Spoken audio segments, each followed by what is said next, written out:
The fire was relentlessly devouring everything around, and people, gathering the rest of their strength, desperately tried to stop it. The man froze, unable to move forward, feeling the wind getting stronger and stronger and listening to the trees rustling. Meanwhile, others were relentlessly passing buckets to each other, hoping to salvage what was still possible. However, this man turned out to be the father of our protagonist, Gon. Filled with anxiety, he hurried to his home, not knowing where his son and wife might be. On the way, he learned from a passerby that his family had found shelter in an outbuilding where it was safe from the flames. It seemed like there was no need to worry about their relatives, but suddenly the roof of the house collapsed with a crash. The building was doomed. Rescue was no longer possible.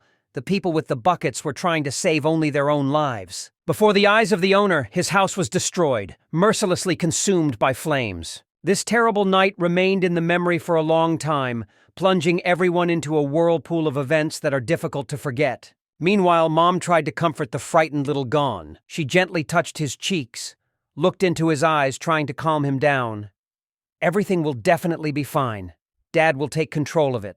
With the first rays of the sun, only a pile of ash remained of the former home. The owner of the house was sitting opposite the monk who had visited him at dawn. A monk named Gimo said that he appeared here because of a vision he had in a dream. The head of Unseong Ban was Jang Do-yun, who sought to find out what kind of prophetic vision Gimo had seen. Monk Gimo slowly began to talk about his vision, which contained something extraordinary concerning the child. Hearing this, Jang Do-yun, as little Gong's father, felt a momentary anxiety. Terrifying thoughts flashed through his head.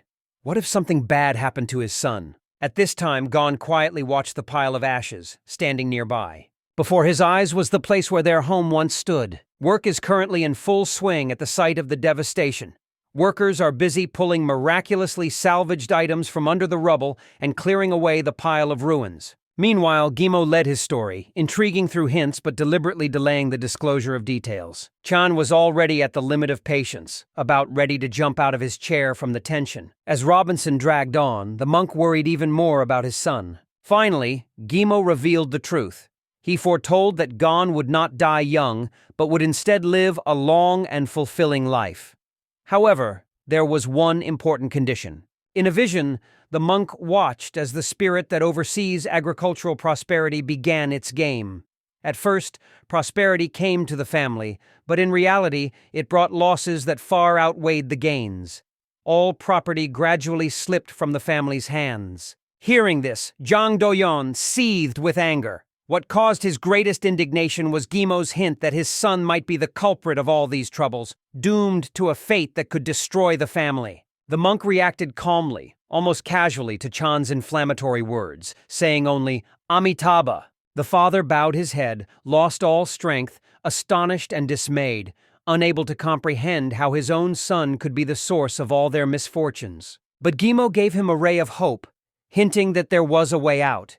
He said that he had consulted with his mentor before this meeting, and now had a definite plan on how to proceed. Chan's eyes widened with impatience. He was eager to know exactly which path the monk was suggesting. Meanwhile, his wife was having fun with baby Gon. She gave him a book and patiently explained how to read. While the mother beamed with delight playing with the baby, Gimo enthusiastically explained what steps were important to take. Give the child to a virtuous monk to teach him modesty, and the family will protect itself from the threat of destructive consequences. Chan drummed his fingers on the table anxiously, lost in thought.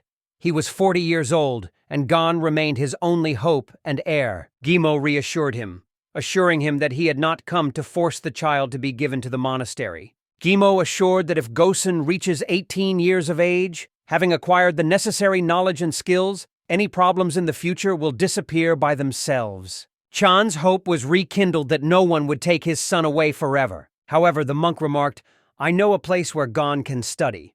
Send him there." Chan expressed his sincere gratitude to Gimo for his helpful advice. In gratitude, the monk bowed deeply, again uttering his favorite word, Amitabha. Some time passed after their conversation. Gon's parents tried to calm him down while two men forcibly held him down.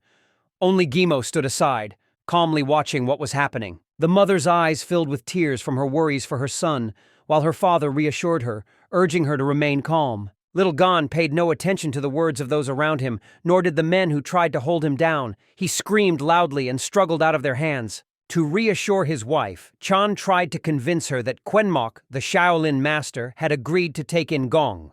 But to her, the monk seemed suspicious, and it seemed to her, everyone was afraid of him. Chan found her words harsh, especially considering that Gimo was standing nearby, hearing every phrase. However, the monk described Quenmok as the embodiment of goodness, noting that people simply did not understand his soul. He asked the woman to give him some time.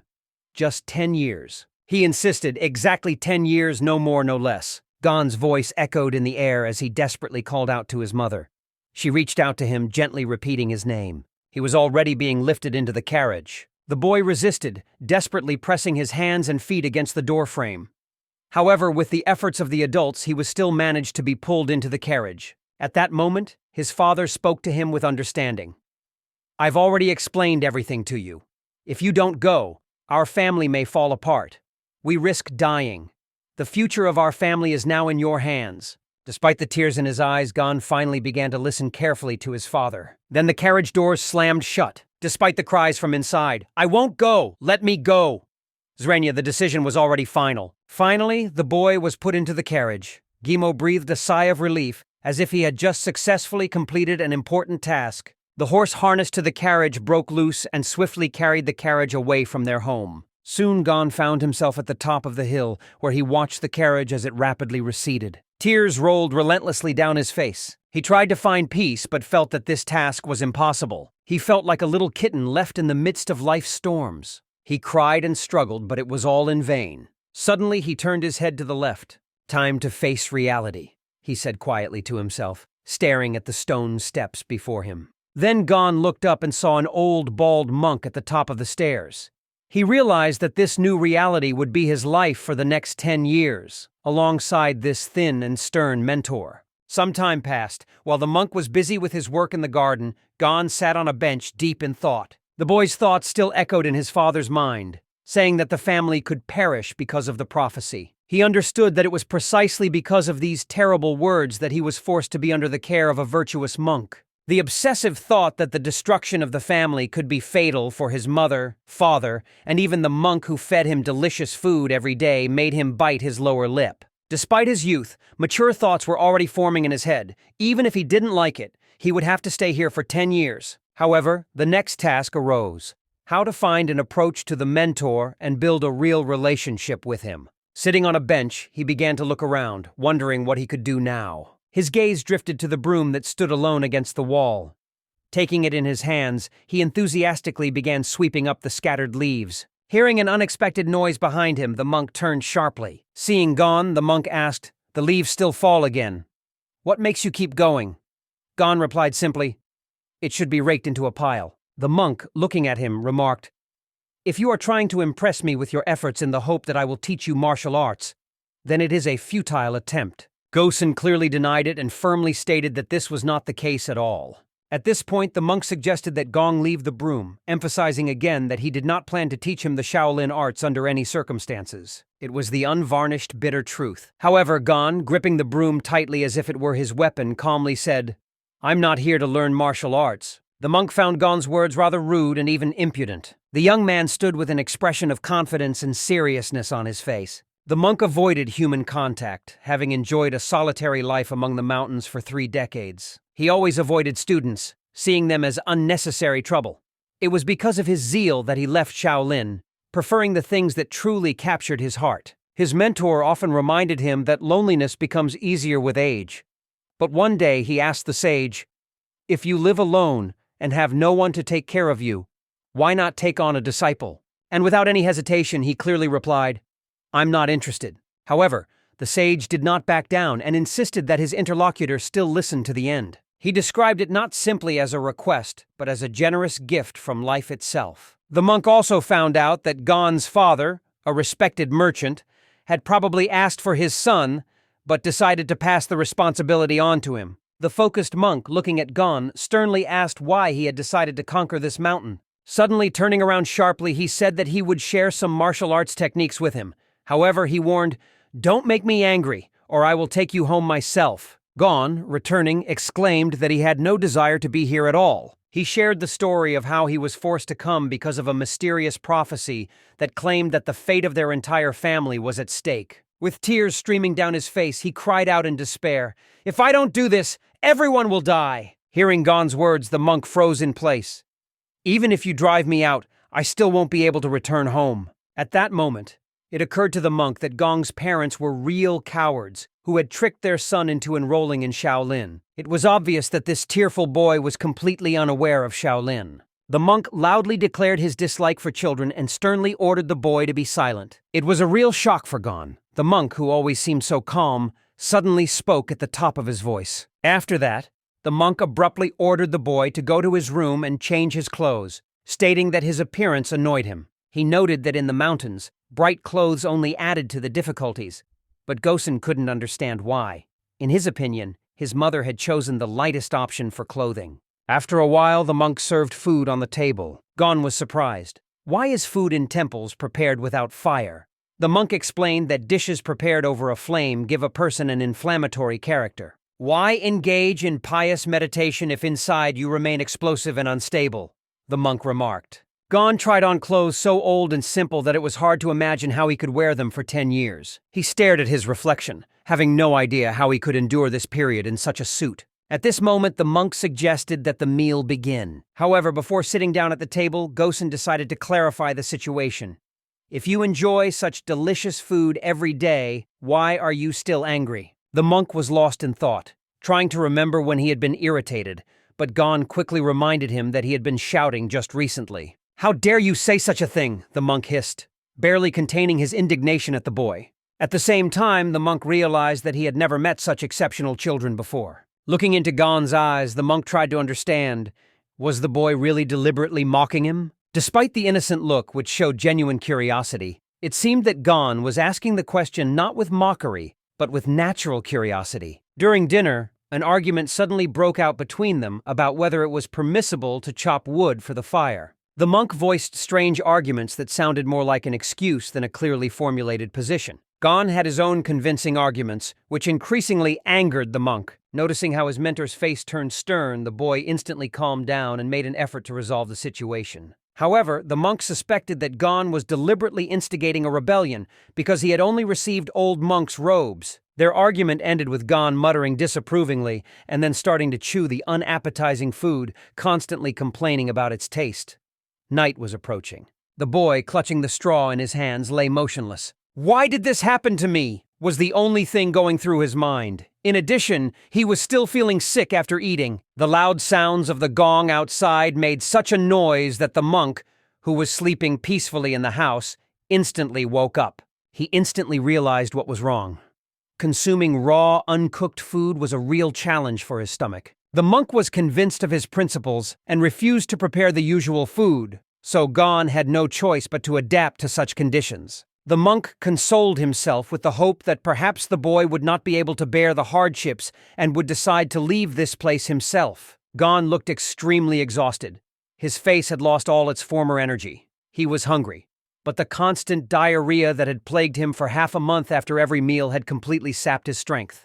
An angry monk approached him and reprimanded him, asking why Gon had disappeared without warning yesterday. Perhaps the monk was even worried about him, although his tone was stern. The teacher saw that the boy's hands were covered in something red, and immediately, in a sharp tone, asked what had happened. He also warned that if Gosen accidentally tears his clothes or wears out his shoes, he won't be able to wait for new ones, so he should be careful and cautious. In response, Gon began complaining that he wasn't eating enough and that he was suffering from diarrhea every time he ate. The monk mockingly said, "If diarrhea bothers you, then you are not hungry. A person is able to survive regardless of diet. If you learn how to live on herbs, you will survive. If not, that is your problem." Despite the incredible difficulties, Gon had to accept these realities. He had absolutely no idea how to adapt to his new life, especially when the mentoring words seemed meaningless to him. The monk uttered confused reasoning while Gon felt hunger sap his strength. Looking at his mentor's shiny, bald head, Gon realized that he wasn't going to help him. Thoughts swirled in my head. What to do? If this continues, I'll just starve to death. Suddenly, the monk turned around, announced that he had business outside, and told Gon to stay home. Watching the monk walking away, the boy suddenly comes up with a plan. If he moves less, his appetite will decrease. He decided to just fall asleep, imagining it as the solution to all his problems. The sense of relief and pride at what he thought was a brilliant plan brought a smile to his face. Gon was resting relaxed, sleeping like a panda. However, Gon's peaceful sleep was suddenly interrupted by the arrival of his mentor in the room. The guy found a very simple explanation for his long sleep. The less you move and the more you sleep, the less you feel hungry. The monk immediately noted that there is a difference between mindless activity and laziness. Those who only eat and sleep are no longer people but real vegetables, wasting valuable food. The word vegetables that the mentor uttered seemed so strange to Gon that he thought, perhaps you should feed me first before making such apt statements. The tutor, muttering something about how much the boy annoyed him, quickly turned around and left the room. Gon sat helplessly at a loss for what to do next. The weather was beautiful outside. The monk was comfortably seated with a book in his hands, fingering his rosary, and was completely absorbed in his reading. Gon, hiding behind the half-open barn door, peered intently into the outside world, watching his mentor. With barely contained curiosity, he wondered, what is my mentor doing? He seems to be holding a rosary in his hands and reciting sutras like a true monk. Suddenly, the boy had an idea. He should go outside and find out what his mentor was doing. He noted with enthusiasm that he was attracted by the sound of the sutras. But the mentor objected, noting that he saw no point in reciting the sutras aloud, especially in these secluded mountains. He noted that he reads the text with his eyes while simultaneously pronouncing the words in his mind. Gon was deeply shocked and could not hide his surprise. The teacher turned to the boy again.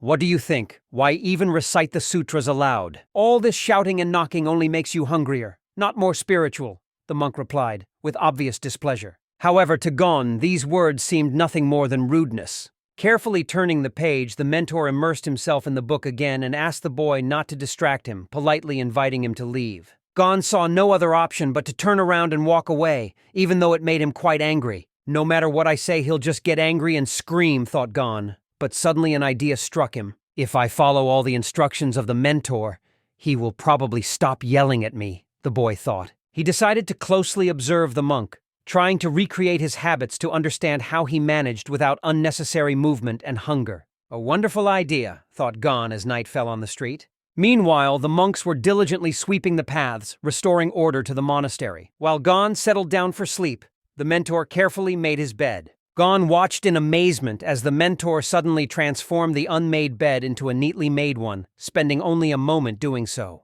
The next morning, the mentor was surprised to see Gon wake up so early. Most likely, even though Gon wasn't fully awake yet, he had caught the order not to sit idle and to make his own bed. Gon was surprised. Why is he in such a hurry when the sun hasn't even risen yet? He had only one goal, to act as quickly as possible to emulate his mentor. Gon, quick as lightning, set about making his bed. However, he was unable to make the bed as neatly and quickly as his mentor had done. I'll leave it like this and train later, the boy decided, and quickly rushed after his mentor. He noticed that the monk had already started up and hurried to catch up with him. He had to move as quickly as possible, yet silently, so as to remain unnoticed. Gon hid behind the trees, keeping a close eye on his mentor's movements. That's right! How deftly he overcomes these unfortunate mountains! Flashed through Gon's mind as he watched the ease with which the monk moved. His swift steps were distinguished by precision and confidence. The mentor gracefully glided over the stones, transferring his body weight first to one and then easily jumping to the other.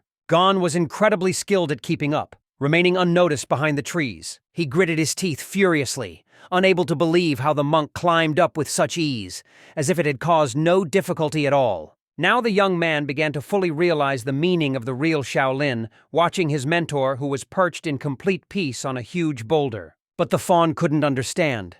Why is the mentor just sitting there? Is that the whole idea? It immediately became clear how the mentor spends the beginning of his day. Gon decided to stick to his plan.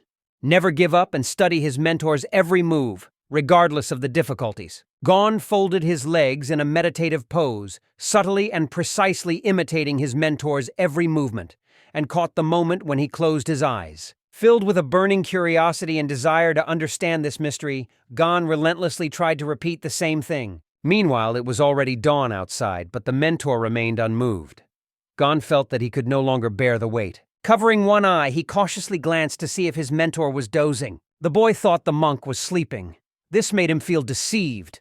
After all, the monk had forbidden him to doze, and he himself seemed to be doing just that. And suddenly something unexpected happened. Gon suddenly opened his eyes wide. At that moment, his stomach roared loudly, and the sound carried far across the surrounding mountains. Undoubtedly, the mentor heard these sounds, which could not go unnoticed. Gon, pressing his hand to his stomach, pondered anxiously what words to choose. Approaching his mentor, Gon heard a stern warning.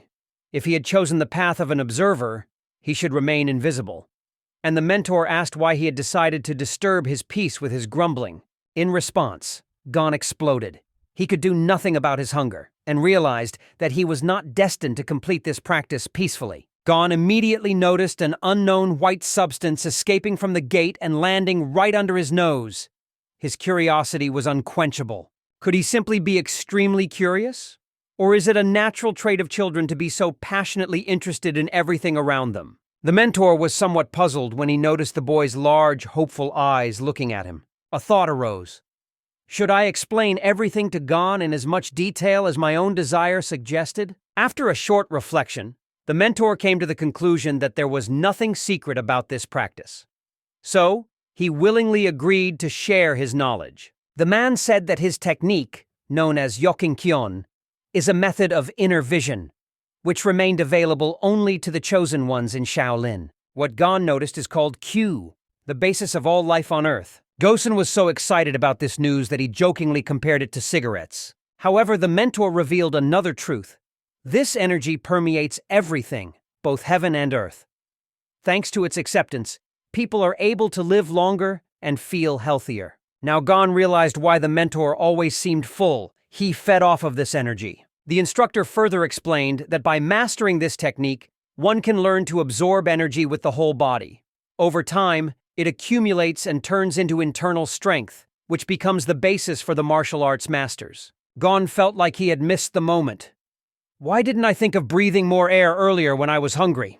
A plan to master the art of energy supply without the participation of a mentor had already matured in his thoughts. He could already see himself bragging to his teacher that he had learned to never feel hungry again. After thinking about it, the mentor decided to offer the boy something special. He agreed to let Gosen attend morning training, but categorically forbade him from getting close or interfering. Gon agreed to the terms and set off back, hiding behind a tree. The teacher was surprised that the boy suddenly stopped asking questions. He even thought, if he asked again, maybe I would share one of the Taoist techniques with him. Hiding behind a tree, Gon closed his eyes. His desire came down to one thing: to master the art of feeding on the energy of the air. He settled into a meditation posture, focusing all his attention on taming his own mind to subdue this powerful force. Later, the mentor praised Gon's efforts, saying that it was very good for a child. Even young monks rarely managed to hold the lotus position for 2 hours without a break. Gon stood almost motionless, giving the impression of extreme determination. However, the difficulty was that Gon's legs were so numb that he could hardly feel them. It's a mystery to him. Why does the mentor look calm and his legs don't lose sensitivity? Furthermore, even though the monk was moving slowly, it seemed as if he was simply gliding across the ground. The most terrifying assumption that flashed through my mind at that moment was, what if the mentor is a ghost? These thoughts made Gon's face start to lose color, and his forehead took on a bluish hue. However, his concentration was clouded by the words of the monk, who abruptly spat, ordering him not to delay and to move faster. The monk told Gon to follow him without hesitation. Walking behind his mentor, the boy noticed an unusual detail. The monk's shoulders and arms remained almost motionless, while his feet only lightly slid along the ground. Another brilliant thought struck Gon. Maybe he barely moves so he doesn't feel hungry. It really seemed incredible, because thanks to this movement, the mentor wasted no unnecessary effort at all. Soon they returned to their home. The mentor prepared the table and we gathered together for a shared lunch. Gon had not paid attention to this before, but now something extremely significant caught his eye. Gon realized that his mentor led a life devoid of any unnecessary movement. In this, he stood in sharp contrast to the servants who were constantly bustling around the house, as if acting without any plan, while the monk's every movement was checked down to the smallest detail. At this moment, the mentor noticed how Gon looked a little lost in thought. The mentor turned to Gosen, noting that during the meal it made sense to focus exclusively on the food. After these words, Gon immediately immersed himself in the meal, silently focusing only on the spoon in his hands. The mentor immediately noticed that the boy had been intently following his every move since morning. It was then that he realized that Gon was intently trying to imitate his every move. In addition, after a while, Gon sat down opposite and began reading the same book as the monk. The mentor was amazed when he noticed that the boy began to delve into Confucian writings. The teacher explained succinctly to Gon that the book in his hands was a 42-chapter sutra, which contained the instructions and teachings of Buddhist monks. Although it was not very complex, it could be a daunting task for a 7-year-old child to master. In response, Gong shared his life experience, recalling how he once read Confucius's Analects and the works of Mencius.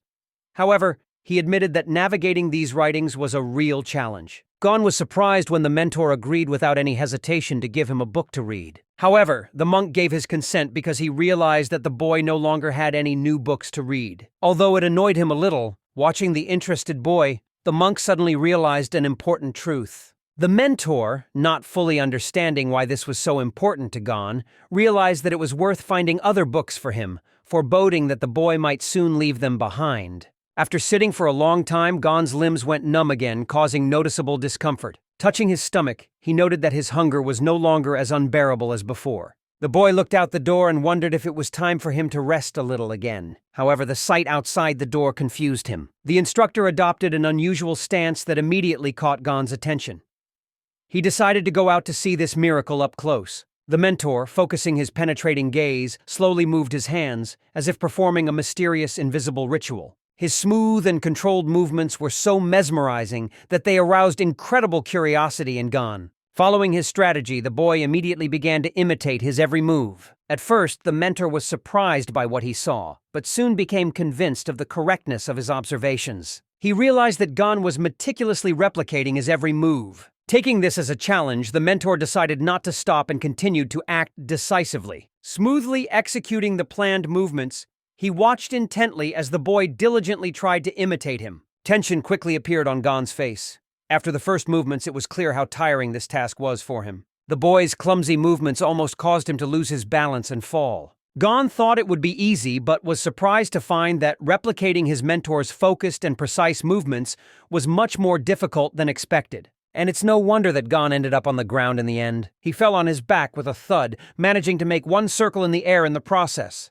Seeing this spectacular fall, the monk could barely contain his laughter. He realized that such exercises were too difficult for a young man, and attempts to repeat the actions of the master were pointless. Such exercises were within the power of only those who had already mastered the sutras perfectly. Unable to bear it, Gon asked, "Why are you doing this?" "You yourself said to avoid senseless movements." The monk, with an impassive expression, replied, "These movements are not useless at all.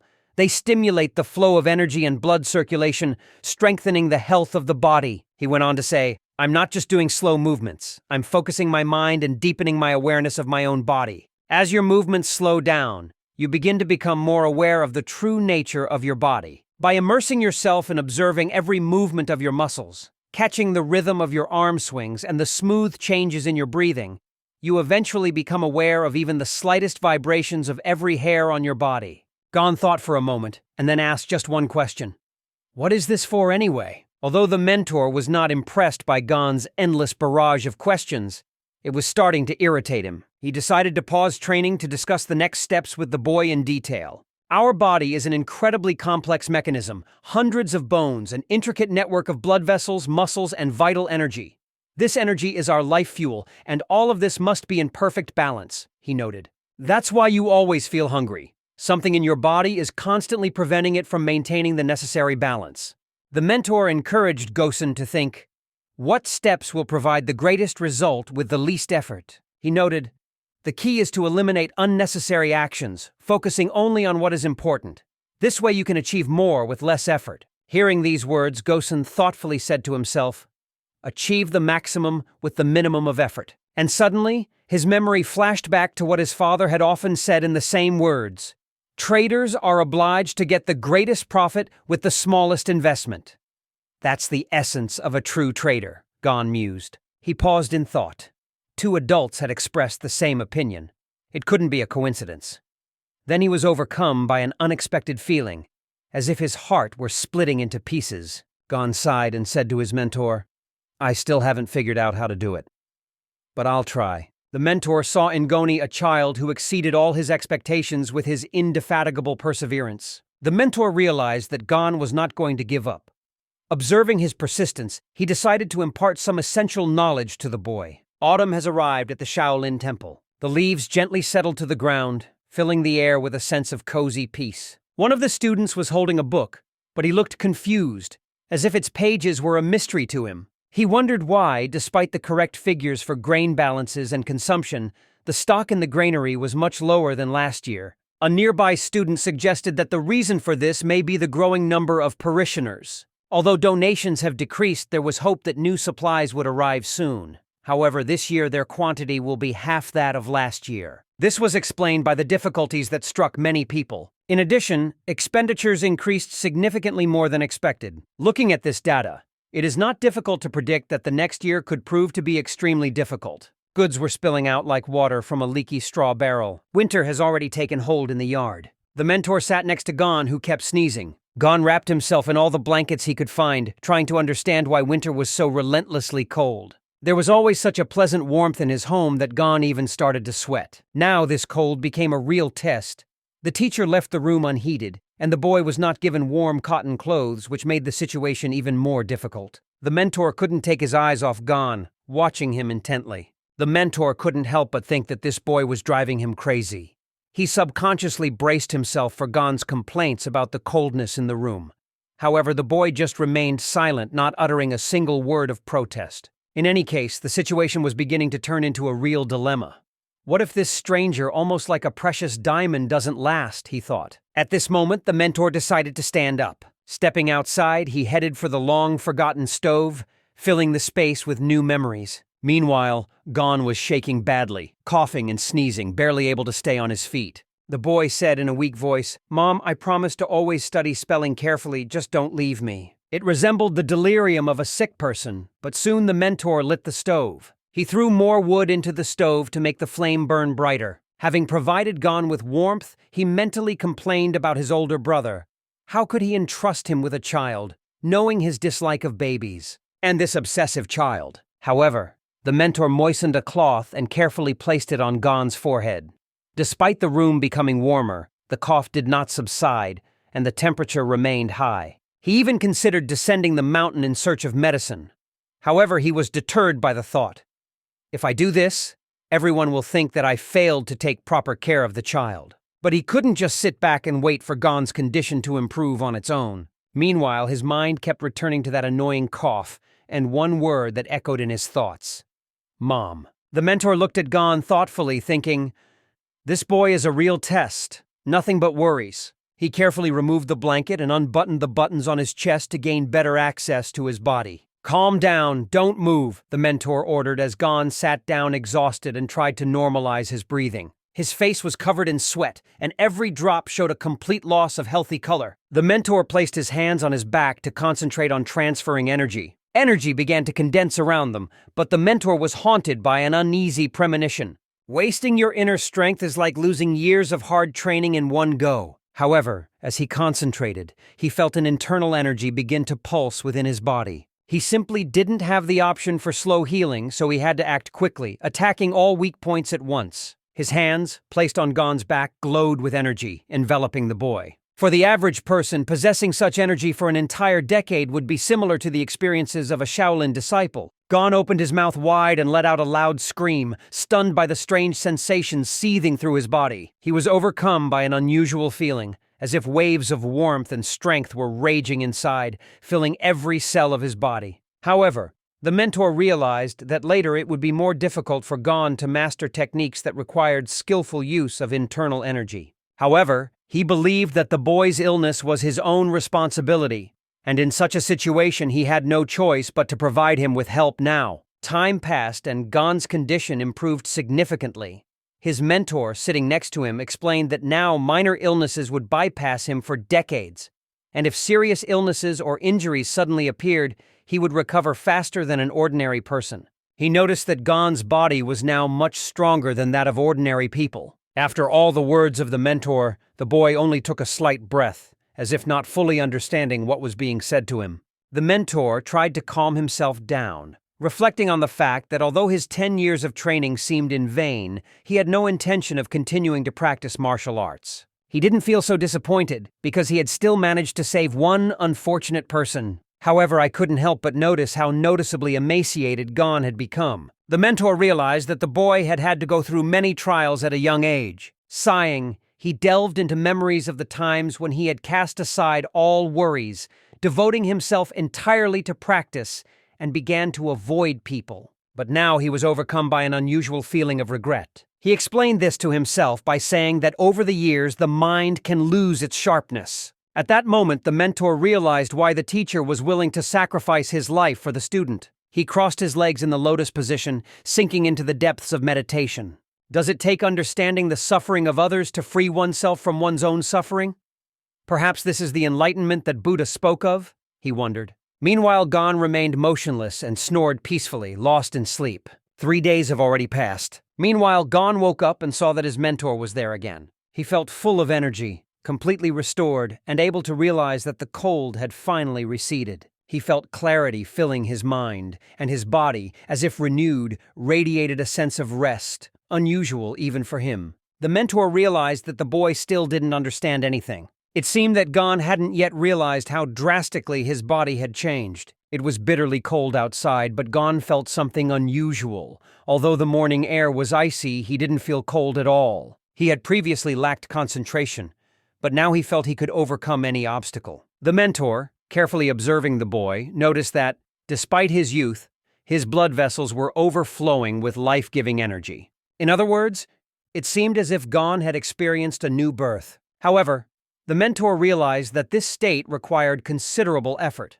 On the other hand, a new perspective was opening up for Gosen. Gon took a deep breath, filling his lungs with air, and slowly let it out. The instructor ordered, "Place your hands on your knees, turn your palms towards the sky, and slowly exhale through your nose. With each exhalation, approximately 80% of the air should be released, carefully controlling breathing." Gon endlessly repeated the exercises, sitting lower while the mentor was slightly higher.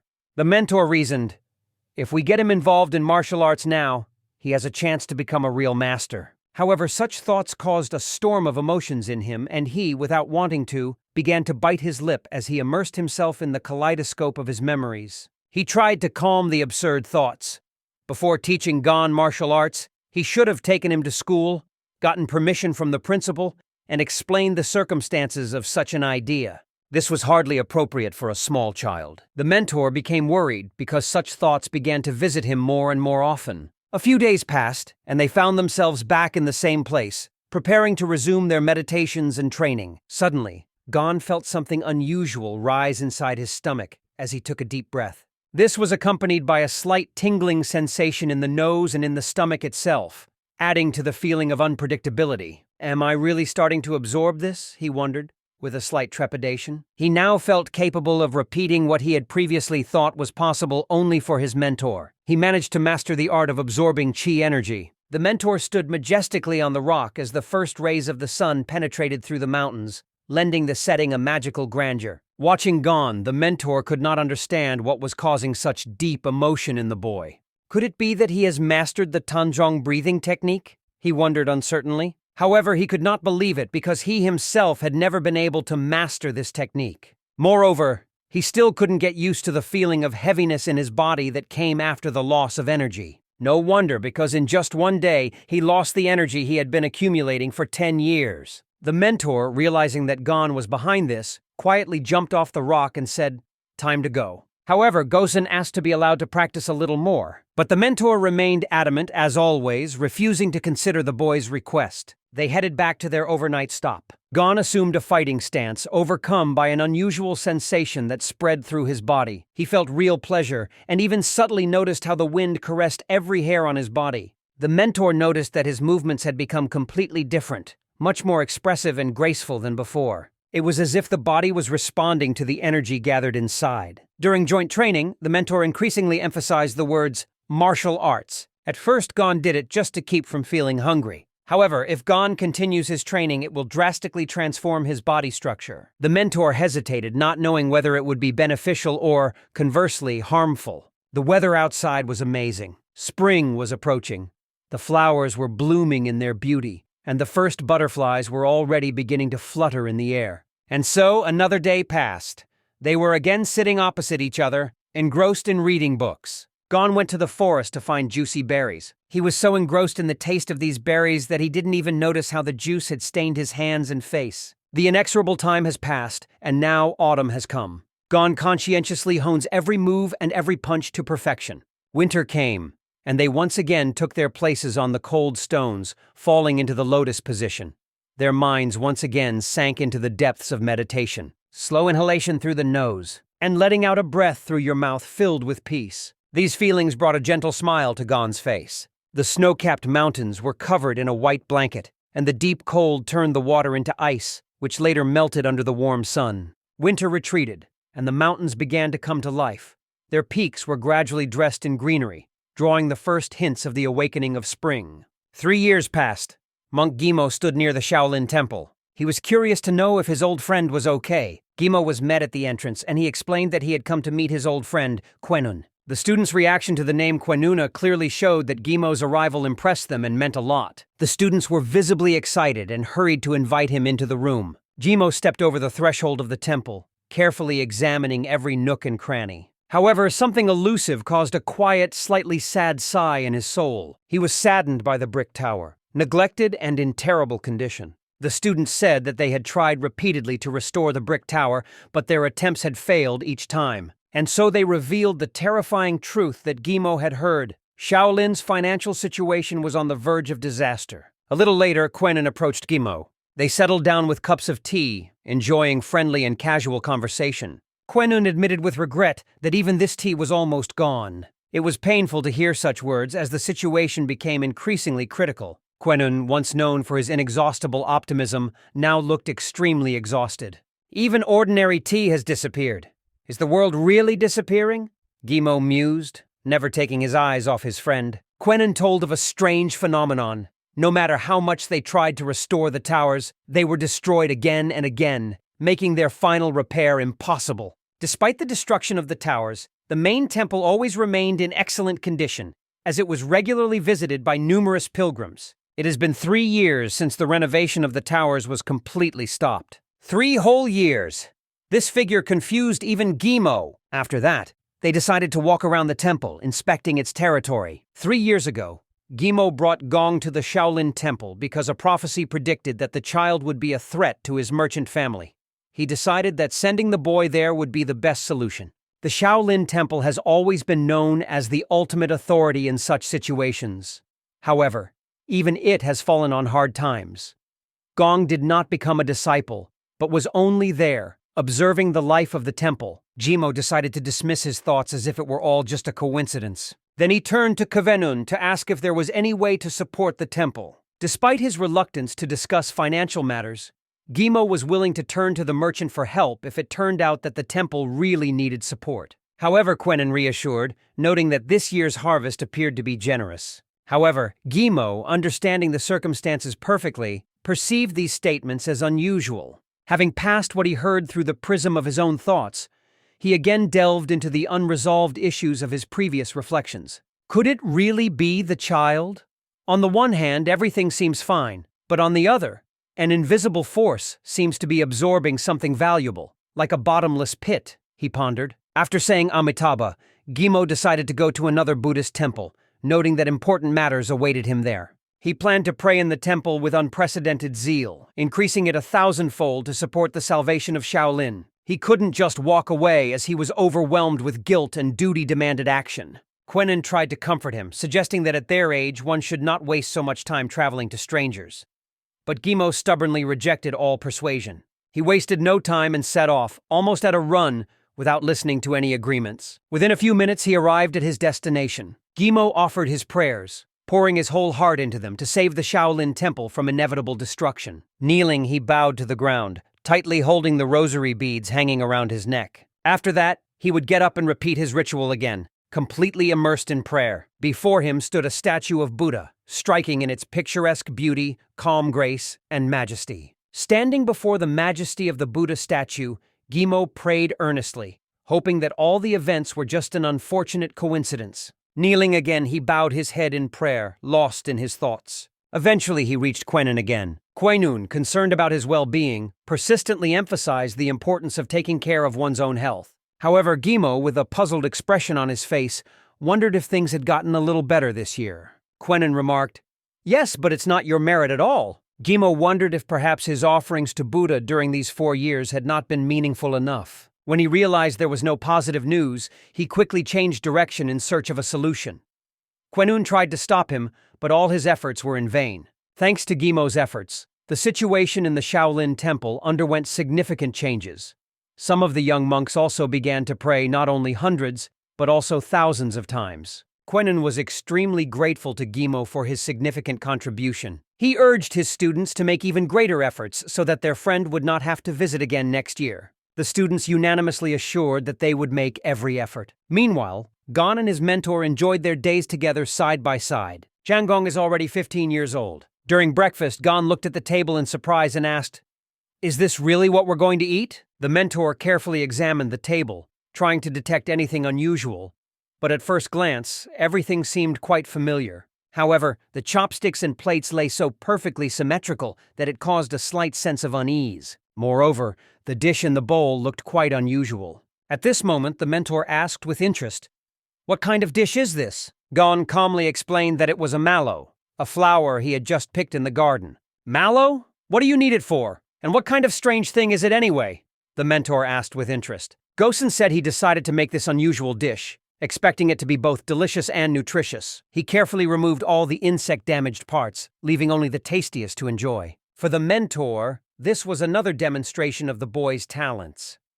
What was especially impressive was how Gon carefully laid out the grains one by one and explained with a smile that he simply liked this order. Gon reminded his mentor of his own words, "Order is wonderful." The mentor, suspecting from the very beginning that Gon was constantly testing him, only sighed. He raised his hand and said laconically, "Enough, let's start eating." This time, the mentor decided not to get into arguments and avoid unnecessary words, although there was still some discomfort in his soul. This time, he simply responded to Gon with a smile. Soon, the mentor sat gazing at the distant mountains, admiring the stunning landscape that stretched before his eyes. The mentor was amazed by the strange events that had been unfolding recently. Are all these events caused by the financial difficulties of the Shaolin Temple? He wondered. Gazing into the distance, he realized that he had never experienced such an inner state before. A strange and unpleasant echo was growing inside him, the nature of which was difficult to explain.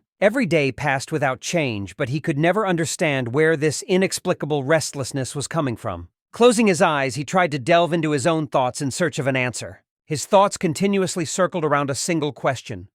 What was causing his anxiety? Meanwhile, Gon, barely opening the door, carefully watched his mentor through the narrow crack. It was obvious that something was going on with the mentor, something deeply troubling him. The shelf, which was usually completely filled with books, was particularly neat today. The books were arranged so neatly that it immediately caught the teacher's eye. Gon's bed was made so perfectly that its perfection slightly embarrassed him. The mentor, after thinking, finally realized, "I have been tormented, trying to understand the source of my anxiety. Now it is clear.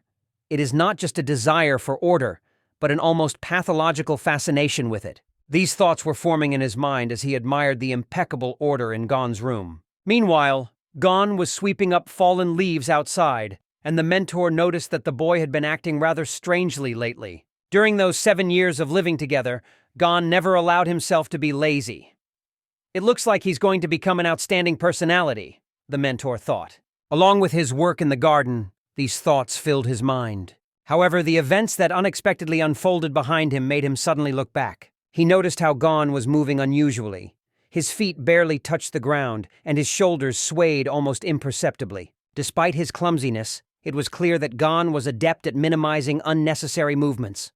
His mentor had predicted that the boy would one day try to imitate his style, but he had never imagined that he would reach such an impressive level. At this point, the teacher invited Gon to come closer. The mentor decided to talk, as he had never taught the boy martial arts before. He realized that if anyone learned about Gon's abilities, they would immediately think that he had received training in Shaolin itself. The man asked the young man, "Where and when did you learn this?" Gon, smiling, replied, "Oh, finally paying attention? Yes, I've mastered your techniques. It was hard to imagine that Gon, just by observing and repeating, was able to grasp the basics of martial arts. The mentor was overcome with conflicting thoughts. At first glance, Gon looked like an ordinary boy without noticeable physical abilities. The mentor reasoned that the boy had no idea what these martial arts were. He couldn't resist asking, "Tell me, how long ago did you master these skills?" Gon, a little hesitant, admitted, "I don't know. Before, nothing worked, but today everything has changed. And besides, lately I hardly feel hungry." It was not easy to believe this. Then Gon reminded his mentor of his own advice. "You said that in order not to feel hungry, it is important to avoid unnecessary movement." He shared his experience of trying to master this technique on his own. "My goal is to achieve the best result with the least effort," the young man explained. Hearing this, the mentor hesitated. Did Gon really master martial arts? Or was he just playing on his nerves, trying to confuse him? He asked again, "Do you really mean that you started moving less so you wouldn't feel hungry?" Without hesitation, Gon confirmed, "Yes, that's right." After listening to the answer, the mentor turned to the boy and asked him to extend his hand. Gon reached out, carefully placing his hand on his mentor's palm. The mentor realized what he was checking. A pulsating flow of internal energy could be felt inside the boy's hand. The mentor, impressed, reasoned, "Look at him. He has mastered his inner energy." To reach such a level usually requires at least 20 years of hard training. The teacher was amazed by Gon's skill. He couldn't understand how this boy had reached such heights, since he had never been taught breathing techniques. It turned out that Gon had been practicing in secret. He wondered, how did he manage to rise to such a high level? Moreover, it seemed that Gosen had no opportunity for secret practice, as he devoted every morning to meditation under the guidance of a mentor. When asked, Gon said that he continued training until he had acquired a sufficient level of ki energy, and for this he only needed air. "I just take a lot of breaths," the guy said. The mentor realized that during these 7 years, Gon had mastered the spiritual technique on his own, without any mentoring. He remembered the moment when he treated Gosen during his worst days of illness. Studying every detail, the mentor realized that Gon had achieved mastery through close observation of his actions and relentless practice, repeating every move. Gon, not fully understanding why his mentor was taking the situation so seriously, asked, "Is there something wrong with me?" The teacher replied, "It's not about you. What you've been doing all this time is a special Shaolin technique called Buryan Shibo." Gosen explained how he was able to replicate this. He noticed how his mentor moved his shoulders while walking, barely touched the ground with his heels, and kept his gaze directed forward. Then Gosen decided to demonstrate by his own example what it looks like. Gon moved forward rapidly, demonstrating skill and ability in every movement. The mentor, seeing this, was confused, not knowing how to react. He began to laugh, but his laughter was filled with both incomprehension and surprise. "It resembles Buryan Shibo's technique, but your tempo is different. Buryan Shibo usually involves dodging and counterattacking, but your movements seem to be a different style," the instructor noted.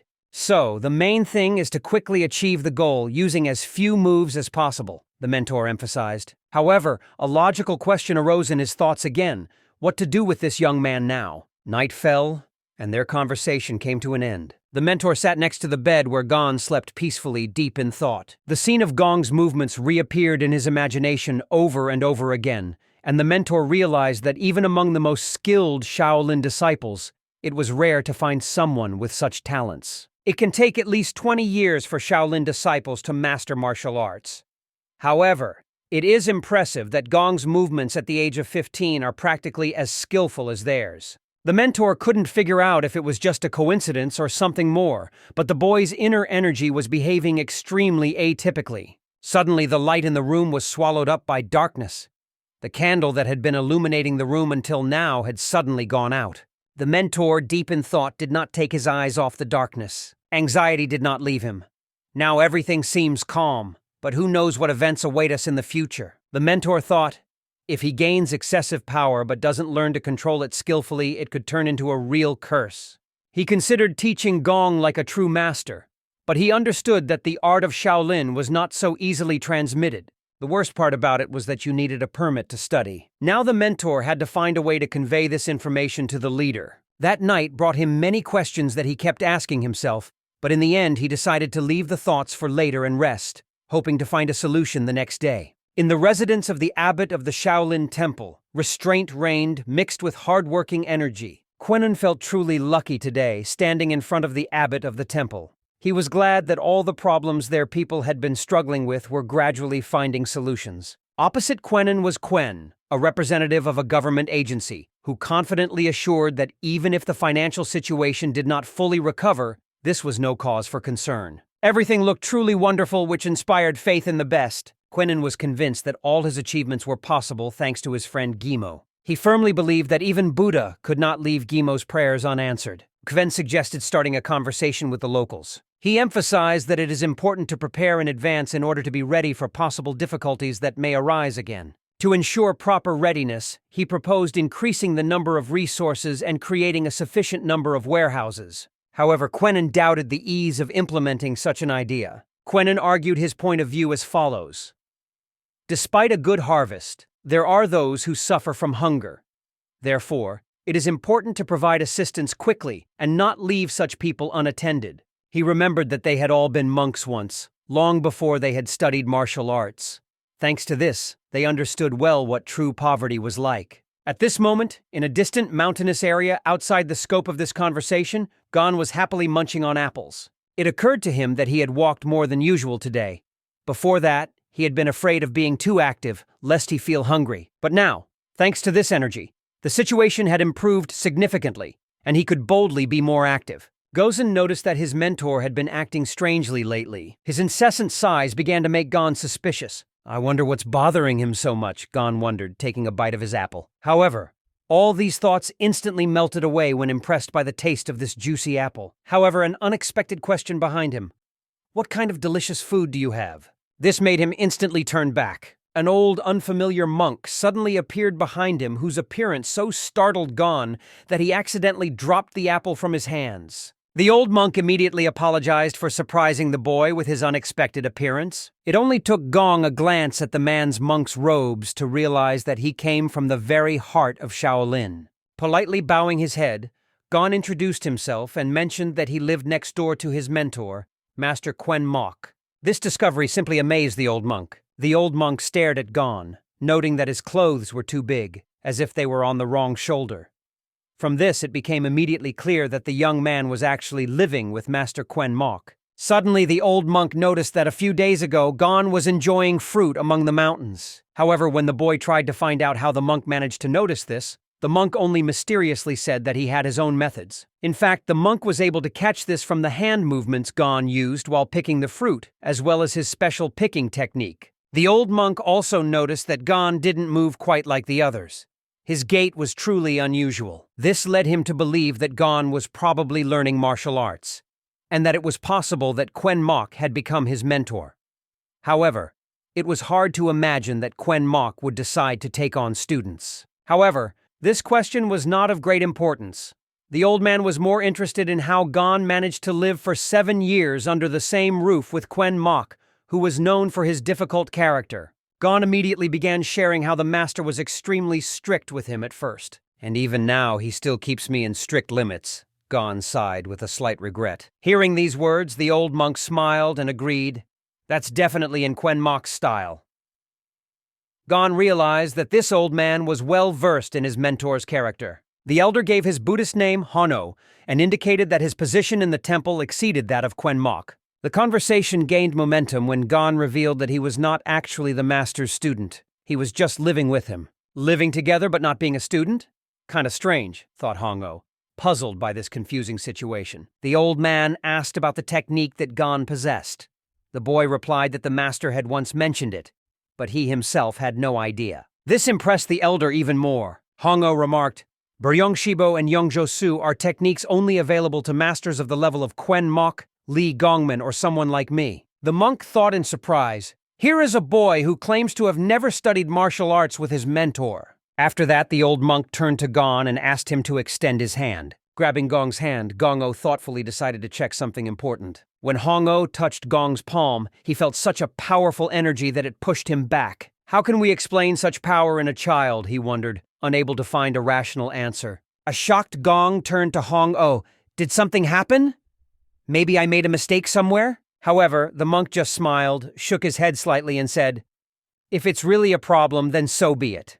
And if it's not, then great. Gaozan became even more confused by what he heard, but decided to add, I only have 3 years left to spend here. This shocked Hong-Oh even more, leaving him in a state of astonishment. Are you thinking of leaving in 3 years? Why? Is there a reason? Share it, maybe I can help? He asked, leaning closer to the boy. He watched Gon carefully, his gaze radiating genuine curiosity. Without hesitation, Gong shared the story of the curse that fell on his family and how because of it he was sent to Shaolin, where he must spend 10 years. It's been 7 years, only 3 left, he commented, explaining the situation. The boy told his story in such detail and vividly that the old monk was stunned by its meaning. Hong-Oh, listening, realized that Gong had mastered all the skills just by watching Quen Mok's actions. To him, this young man seemed like a real phenomenon. This young talent is simply amazing. He has reached heights that others cannot reach even after years of training, thought Hong-Oh, moved by Gong's impressive story. The old monk couldn't remember the last time something had struck him so deeply. The elder monk was delighted that the young man had managed to achieve everything on his own. He even began to wonder how far the boy could go if he had mastered even the basics of martial arts. People of this type are found not among 100, but among 1,000,000, Hong-Oh mused. Meanwhile, Gaozan asked, if something bad happens at home, what's the point of me being here? I only have 3 years left. Hong-Oh smiled and said, if you've already lived through 7 years with a monster like Quen Mok, it can't get any worse. So you don't even have to worry. Worries only harm both the mind and the body. Be sure that the Buddha will appreciate your efforts, he noted. Gon, however, remarked, I am not worthy of the Buddha's attention. These words made Hong-Oh realize that the boy had deeply absorbed Quen Mok's ideas. What an impressive young man, he thought. The experienced monk realized that the unexpected meeting opened up new opportunities for him.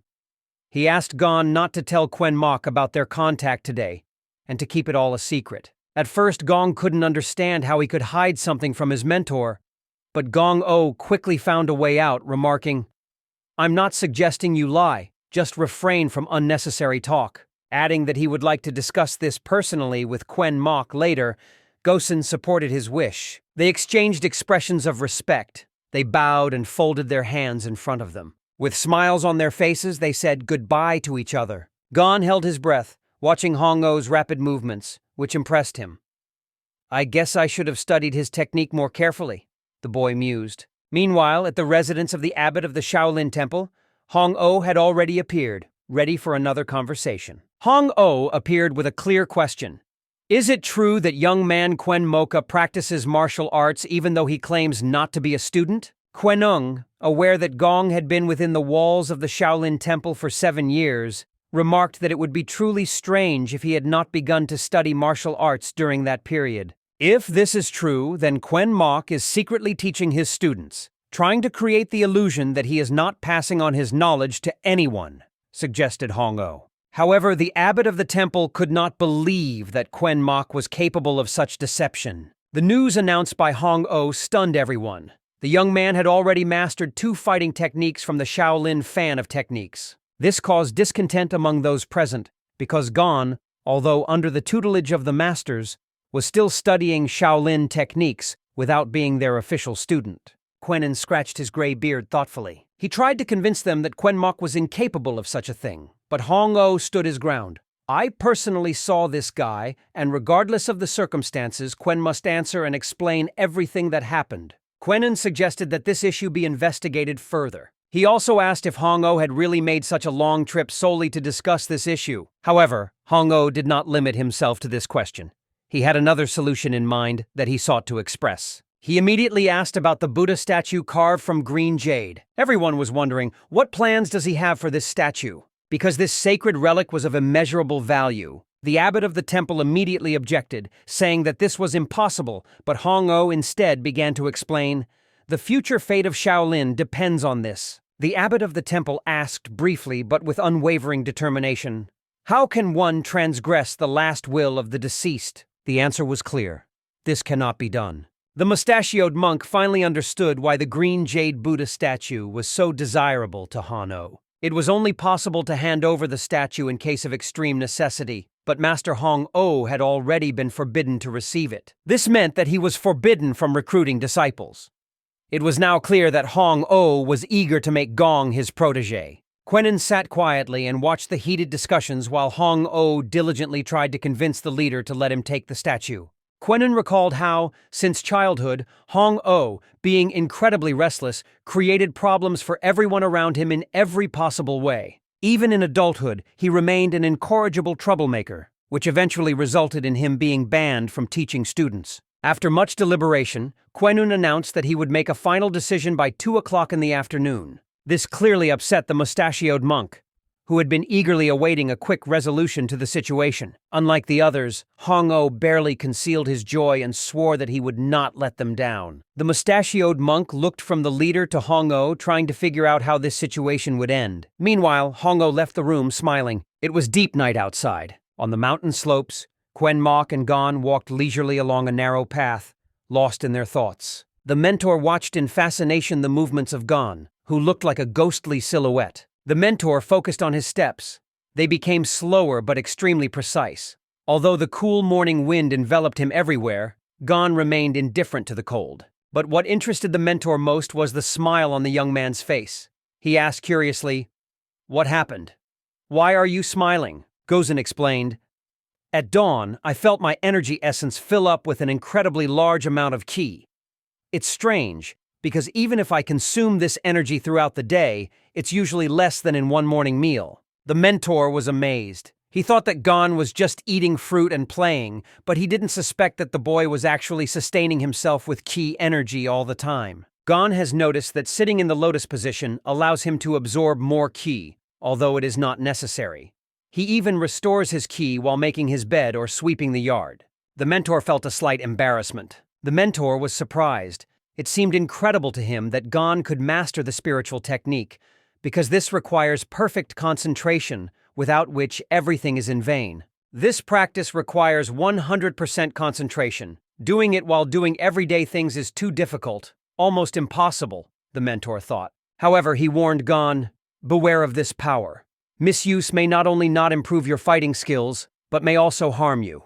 After these words, the mentor realized that he had inadvertently given away a secret, while Gon, having heard about martial arts, looked somewhat confused. The main mystery was how Gozen ended up in this situation. If he keeps building up his strength and using it ineptly, his body may not be able to withstand it, the mentor thought anxiously. Immersed in deep meditation, Gon calmly explored his inner universe, getting lost in the depths of his own thoughts. The eyes are closed, and the face is the embodiment of unwavering peace. The mentor closely watched the young man, noting how skillfully he could hold his breath, demonstrating extraordinary self-control. Gon has mastered breathing techniques that can impress even the most experienced students. At that moment, it seemed that his achievements exceeded all expectations, and it was simply impossible to hide his newfound abilities. The mentor decided that the best decision would be to accept Gon as an official student. At the same time, he realized that he should inform the head of the clan about the decision as soon as possible.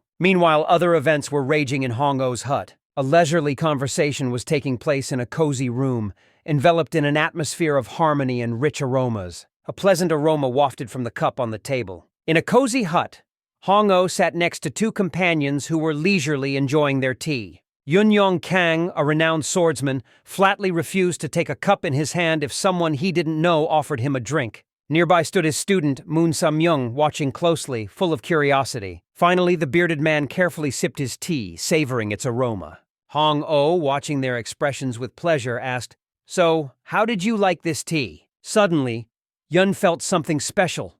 The rich taste of the tea awakened an unexpected interest in him. He said with a smile, "I wonder if such poisonous plants are grown in Shaolin."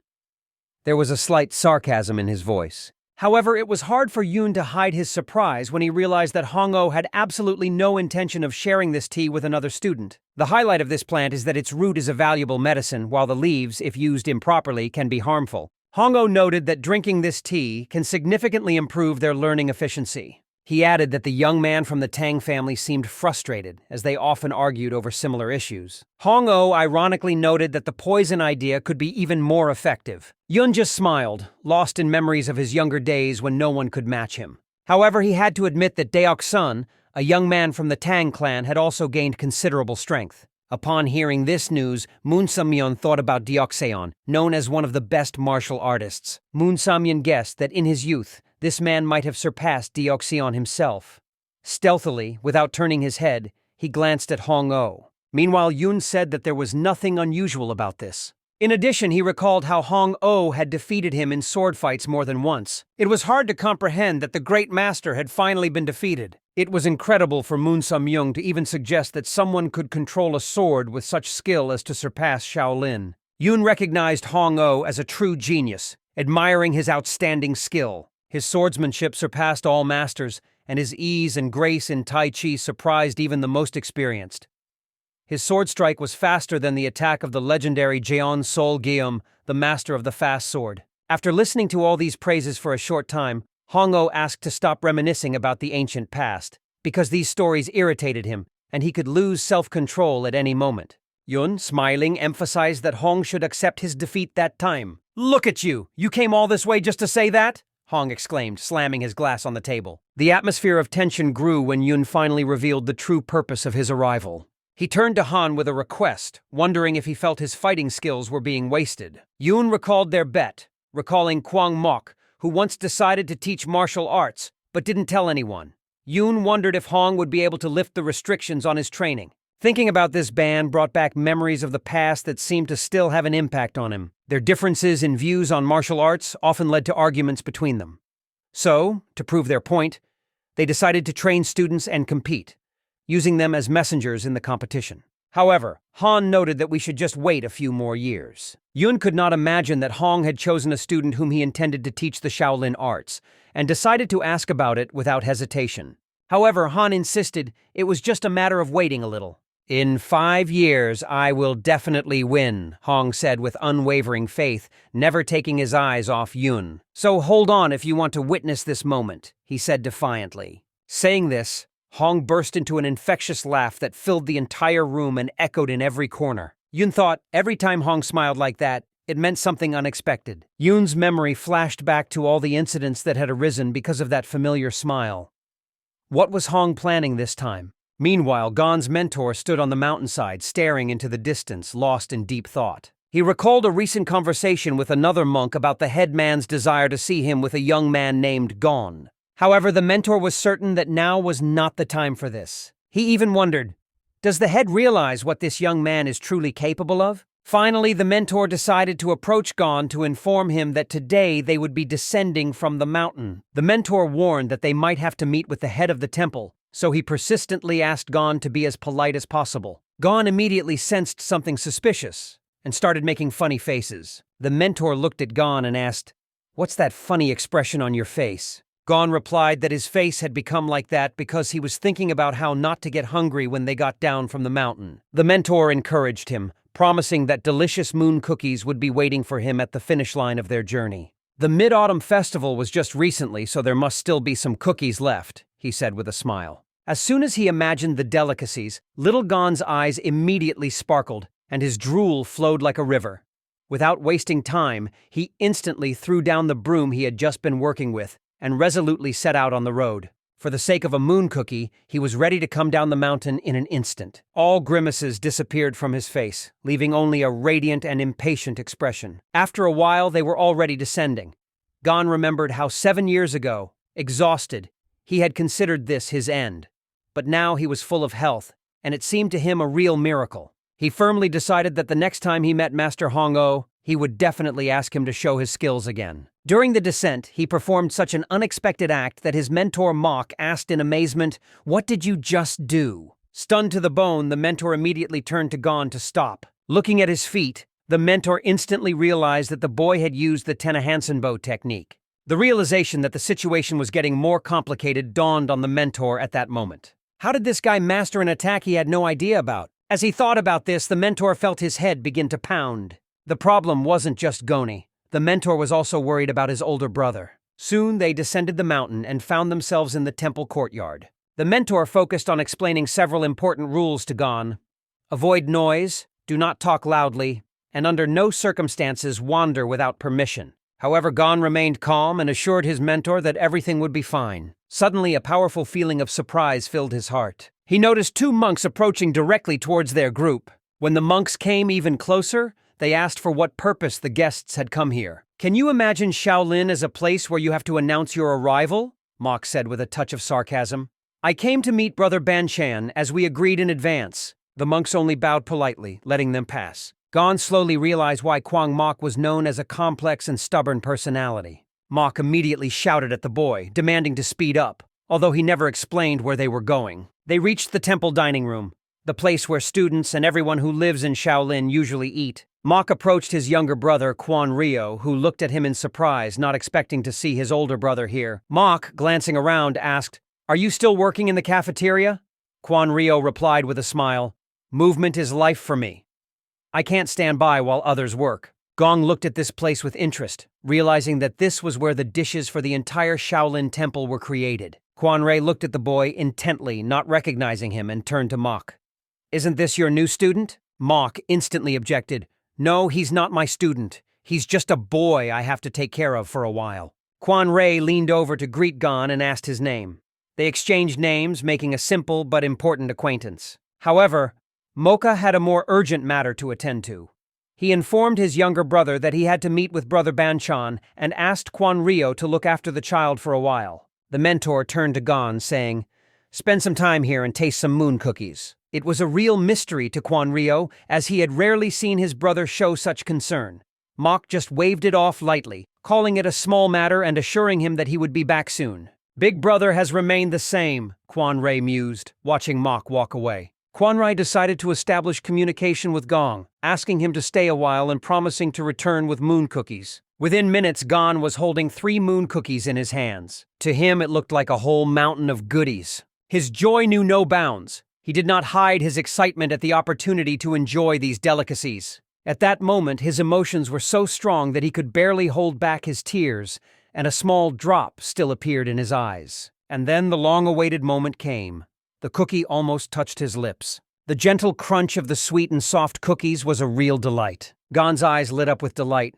The taste resembled a delicate pumpkin aroma. The deliciousness was so perfect that Gon, closing his eyes in pleasure, felt as if he could savor it endlessly. He remembered those difficult years spent with Mok, during which he worked constantly, often went without food, was sick, and cried. In all the 7 years he spent with the master, it was the first time he had the chance to try something truly exquisite. While munching on cookies, Gon suddenly heard voices coming from the kitchen behind him. "What have you done?" And immediately, "Sorry, it's not my fault." Someone inside was making excuses, and this made Gosen become wary and pay attention to the situation. Quan Rio stood with a frying pan in his hands where everything was burnt and talked to the young cook. He explained that there was almost no time left to cook, and all the ingredients were already unusable. Gon carefully peeked out from behind the edge of the door, listening to their conversation and carefully studying the situation. Then Quan Rio grabbed a knife and began cutting the food himself, trying his best to fix the situation. There was a real excitement in the kitchen, like the chaos that precedes a grand battle. To Gozen, the scene looked like a real battlefield. He remembered his mother's words. "Don't go into the kitchen. It's a pretty dangerous place." Quan Rio, raising his voice, shouted orders, calling for everyone to gather, and mockingly asked, "How do you plan to master martial arts if you're acting so sluggish here?" Gon concluded that even in everyday life, particularly in the kitchen, monks skillfully apply their martial arts skills. His gaze was riveted by the lightning-fast movements as one of the cooks skillfully chopped carrots so quickly that it seemed like a mysterious spectacle. However, Gon wondered if their actions were probably not going quite as they should. Their actions seemed hasty and disorganized. Watching them, he gradually copied their movements, striving to grasp their skill. Watching them, he realized that the secret of the art was to keep only the wrist working. A small bald boy appeared in sight with a basket full of apples. The young man was immediately given the task of peeling the apples and quickly rushed to the door to get down to business immediately. At the same time, he sighed in dissatisfaction and muttered to himself that the monk was clearly exaggerating because he wouldn't be able to handle all this on his own. Gon watched him carefully, thinking. Since the master hadn't returned yet, he was bored, so perhaps this was an opportunity to distract himself a little and have some fun. He caught up with the boy and offered his help in picking apples. "Thank you, but I have to handle it myself. Besides, our knife is wooden," the boy replied firmly. "Don't worry, I'm great at peeling apples and I'll be happy to help you," Gon replied happily, smiling. "If we don't hurry, you'll be reprimanded again," he warned pleadingly. It seemed a little strange to the boy, but he still couldn't help himself and asked, "Will you really help me?" The smile on Gon's face spoke volumes, instantly dispelling any possible doubts. Within a few minutes, they found a comfortable rock to sit on together and began peeling the apples, working in unison. Gon watched his result with annoyance. It suddenly turned out that peeling apples was much more difficult than he had expected. This made him wonder and think, why is it so difficult to peel them? The apples the boy was peeling looked neat and presentable, unlike those Gon was peeling. Seeing the difference, the boy decided to help Gon. He began to teach him how to properly peel the skin, emphasizing, "You have to peel it off in a thin layer, otherwise the senior monk will be unhappy." It was truly a pity for the boy because his efforts were from the heart. He realized that peeling apples with a wooden knife was a real test, but the senior monk forbade a metal knife, claiming that the boy had not yet reached the required level of skill. The little one worriedly thought that the older monk would severely reprimand him for any mistake. With visible fatigue and a slight sigh, he continued to peel the next apple. Holding the apple in his hands, Gon felt that the task required special vigilance. He decided to peel the skin as carefully as possible, removing as little layer as possible. Meanwhile, another development was unfolding in the temple courtyard. Mok unexpectedly met his disciple Moons along with his mentor Yun. He had no idea that fate would bring them all together in this place. Looking closely at the young man, Mok saw significant potential in him. He instantly realized that Gon and this student had a lot in common. Yun Yongkang and his student walked leisurely towards the exit, immersed in casual conversation. Meanwhile, the temple abbot questioned Mok about his arrival and mentioned his recent meeting with Hong-O. He also noted that he had known Hong-O for a long time and intended to introduce him to his disciple. Mok noted that his relationship with Hong-O could hardly be called friendly. The headman asked if Mok had brought a student with him. Mok replied, "I left him in the dining room." "But why do you need him here?" The head explained, "You are no longer at the age where you can handle all the responsibilities yourself. I thought it would be useful for you to have an apprentice." The head admitted that he had known about the boy for a long time who had been living with Mok for many years. "You promised not to take on students, but this boy is already with you. Don't you want to make him your pupil?" he asked. These words made Mok think. The chairman asked again, "After everything that's happened, are you really planning to leave the boy to his fate?" At that moment, Mok realized that the manager was aware of Gon's decision to learn martial arts. However, the manager reassured Mok, noting that over the past 7 years, it was only natural that the boy had learned several martial arts techniques. However, the leader pointed out the problem. Gon had learned from Mok, and now he was the one who had to be held accountable.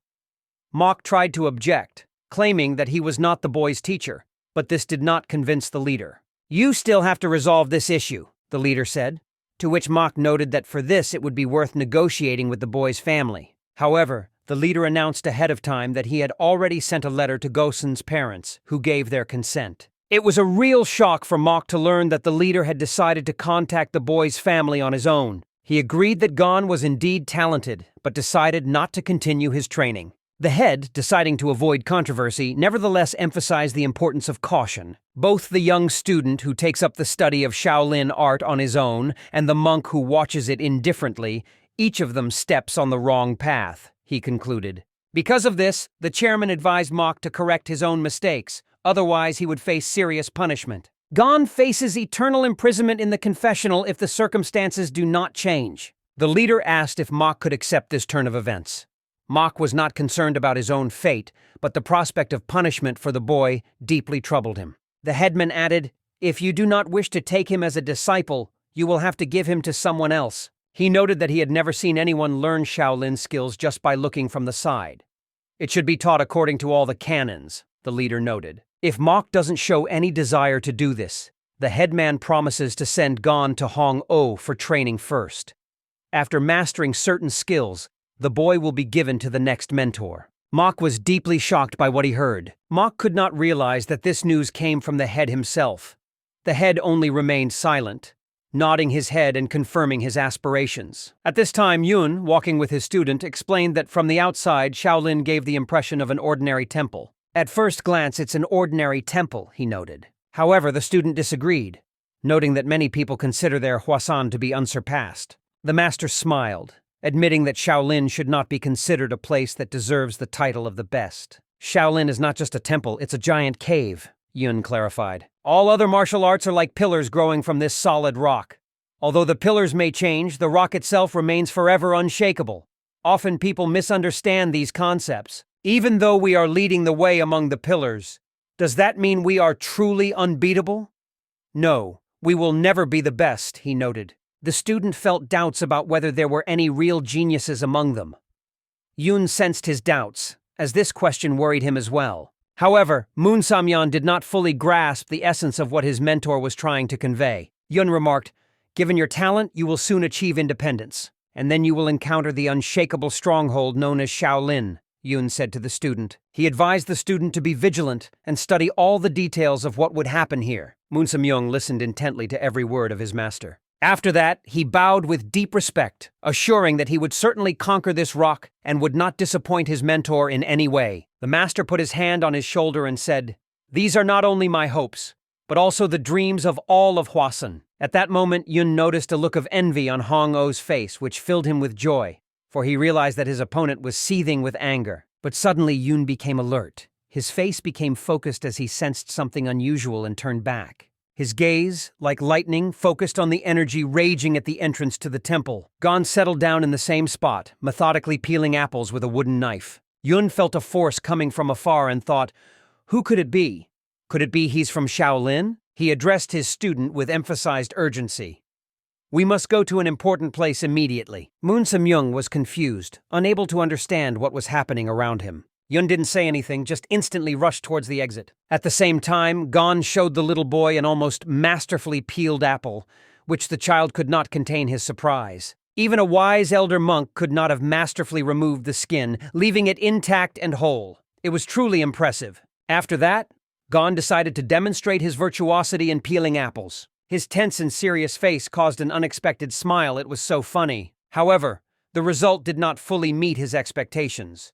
Gon only slightly touched the flesh, although the apple remained flawless on the outside. The boy praised that his skills were improving, and the apple looked beautiful. However, Gon clung to every detail, trying to achieve the apple's perfect round shape, as if striving to restore its original appearance. Surprised, the boy asked, "Who are you?" Looking up, Gon saw two people, a young boy and a gray-haired man with a long white beard and hair. The man said, "I came to the Shaolin Temple as a visitor. If it's no inconvenience, allow me to be your silent witness." Yun Yongkang and his disciple immediately moved towards Gong, after Yun felt the powerful energy radiating from there. Gon couldn't understand why the old man with the gray beard was watching their apple-peeling process so closely. While performing his task, Gon unexpectedly damaged the skin of the apple. Focusing has become a challenge, especially when you feel invisible eyes on you, as if someone is standing behind you. He couldn't concentrate at all because he felt constant pressure from an invisible presence around him. Student Moon Samyung did not understand why his mentor was monitoring this process so closely. Yun Yongkang never took his eyes off the apple, carefully watching Gong's every move, especially the way the skin easily separated from the apple. However, the mentor observed something completely different. A young man full of vitality appeared before his eyes. Moon gradually realized that he was looking at the image of an extraordinary young man. This portrait was revealed more and more clearly before his eyes. At first, he thought he was just an ordinary young man peeling apples, but he soon realized that he had the ability to control energy. Moon decided to talk to the teacher, but Yun asked him to just watch for now. Tracking Gon's gaze, Moon noted his flawlessness in sharply cutting the skin off apples, despite the minimal movements. "It's impressive," Moon said. "The guy's not even 15, but it's hard to believe that he's so skilled at such a young age." In his hands, even a simple wooden knife became a true work of art. Having finished carving another apple, Gon surveyed the results of his skill with a satisfied smile. Yun Yongkang was incredibly impressed. He never expected that someone from Shaolin could manage energy so skillfully even in everyday activities. In Hwasun, Yun was renowned as a genius, but even in his teenage years, he was unable to achieve such impressive skill. Now he realized why so many people felt fear of Shaolin. At this point, Yun dared to ask Gong why he wasn't wearing a temple uniform. "Does that mean you're being taught somewhere else?" he asked. Gong surprised Yun with his answer. "No, I just live nearby for some reason." Yun was surprised that such an outstanding talent had not yet been noticed in Shaolin. "I've already got the student everyone wanted. If I take on another one, there might be difficulties, Yoon mused, while realizing that having more talented people is always a benefit. Deciding that watching was too boring, he decided to act. "Give me an apple," he asked, and Gon instantly handed him the fruit. The boy looked on, not understanding what had happened. Yoon began to explain. There was a difference between people and apples, and therefore it was best to use a special knife to peel the fruit. But suddenly he raised the apple to his hand and instantly peeled it off without a knife. How did he manage to peel an apple with his bare hands? This incredible trick amazed everyone around him. Even Moon, usually taciturn, is momentarily speechless, unable to believe his own eyes. Moon finally saw the obvious difference between his teacher and Gon. The boy's movements as he peeled apples aroused unusual emotions in him. Gon could barely move his fingertips and wrist, but despite his body's immobility, he peeled the apple with extraordinary dexterity and virtuosity. "If he really has such talents and he decides to turn them against me," Moon reasoned. He realized that this was bringing trouble upon himself. He was unable to repel such a strong blow. Moon reached for the apple and, holding it in his hand, studied it intently. Moon felt a burning desire to master the art of flawlessly peeling apples. Watching Yoon, he realized that it would be extremely difficult to repeat these movements at such incredible speed. Suddenly, the boy turned around and noticed someone else coming quickly towards them. It was a messenger who ran up, panting, to find out who among them was Gon and to convey that their leader was looking for him. Gon stood up and said casually, "It'll be me." He realized that the mentor was with the head, so he decided to say goodbye to Yoon and his student. Yoon finally said, "If you have a chance, be sure to visit us in Hwasun." Gon smiled and replied, "Okay. If I decide to come over, you must definitely teach me the art of peeling apples." Gon turned sharply and hurried in the opposite direction. Gon raced at breakneck speed, but with such a comical appearance that Yoon and Moon couldn't help but laugh. Yoon thought about it. He would be happy to take Gong as his student, but the boy is currently in Shaolin, and he can't just take him away from there. In addition, another factor appears, Hong-Oh, which adds complexity to this situation. Reflecting on Hong-Oh's wrinkled face, Yoon wondered, could this old man have already learned about the rising star? He even wondered about Hong-Oh's reaction, and it made him smile. After a while, Yoon and Moon were left alone, and the teacher asked, "Don't you find this intriguing?" Moon sincerely shared with the teacher, "To be honest, it's pretty scary." Imagining a possible sword duel with Gon, he realized he was unsure of his ability to defeat him. Yun suggested looking at the situation with optimism, emphasizing that this is a great opportunity for personal growth. These insightful words always came in handy no matter how difficult or dire the situation seemed. Fortunately, Moon was aware of this and readily agreed with his mentor's opinion. Yun realized that his student had found a new source of inspiration that would provide momentum for further growth. At the same time, he realized that his personal interest in Gona might seem a bit shy in the eyes of his student. Yun thought that perhaps Hong-Oh already had a student with real talent. However, Yun believed in Moon, expecting that he would soon be able to overcome all obstacles in his path. Meanwhile, Gon, having almost lost his slippers, ran to his mentor. In the spacious room, the headman sat next to Hong-Oh, with Mok sitting opposite them. Hong, taking the seat opposite, felt the silent gazes of everyone present. At that moment, Gosen realized the tension of the situation and the significance of this meeting. At that moment, a loud blow sounded on the table. It was Hong-Oh, who angrily thundered at Mok, emphasizing, "You don't run away from your responsibility for a Shaolin disciple. You have no choice but to obey." He frankly asked Mok if it was because of him that he was avoiding taking students, and what his real plans were. Hong-Oh began decisively. "You can neither accept him nor leave him to his fate." The head and Gon silently watched their heated discussion. However, Hong-Oh did not stop there and pointed out that Master Kam-sun personally invited Gong to Hwasun. If no one intervened, he would take the young man under his care. This news greatly shocked Mok. He looked at Gon again and asked, "Is this really true? Your teacher isn't cheating?" Confused, Gong explained that he didn't know it was Kam-song. He was just told to mention Yoon's name when he arrived in Hwasun. Mok immediately realized the truth. Yoon Yong-kang was Kam-seong's middle name. Gong actually thought Yoon had invited him just to have a good time. This amused everyone around, and Hong-Oh couldn't help but ask, "Kid, did you really listen to the greatest swordsman known as Kam-song? How were you able to endure it?" Now, thanks to this question, Gon realized how impressive a person Yoon was. Together, they began to assure Mok that Gon was an invaluable treasure who should reach his full potential in Shaolin. They asked him to let go of his harshness and accept this truth with understanding. However, as usual, Mok replied that he could not teach the young man. Hong-Oh was furious, but the head tried to calm him down. The chairman noted that a final decision has not yet been made. He realized that Gong had already figured everything out on his own during their conversation, and only confirmed his assumption.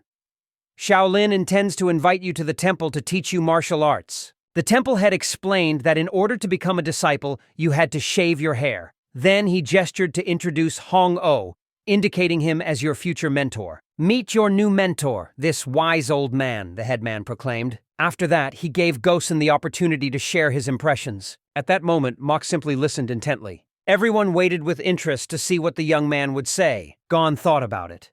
He was hesitant about learning martial arts, but he realized that the adults were arguing over his choice. Only 3 years of peaceful life remain before returning home. But what to do now that the offer to become a student has arisen? He reasoned. He recalled the difficult and challenging years that had to be endured at the beginning of the journey. I did not endure these 7 years of suffering in order to complete my journey as a Shaolin disciple, he decided. Gon raised his head and turned to the chief. I have no intention of studying martial arts.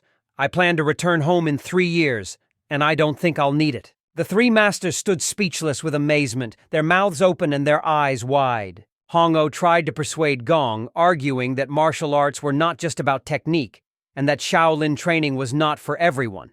However, Gong adamantly stated that his ambition was to become a merchant and continue the family business. Hong-Oh, shaking his head in confusion, not believing his ears, exclaimed, "Your parents already approved it!" Hong-Oh's words came as a real shock to Gong. How could he believe that his parents agreed to this after not seeing him for 7 years? The leader intervened, calmly explaining, being a Shaolin disciple does not prevent you from becoming a merchant or returning home.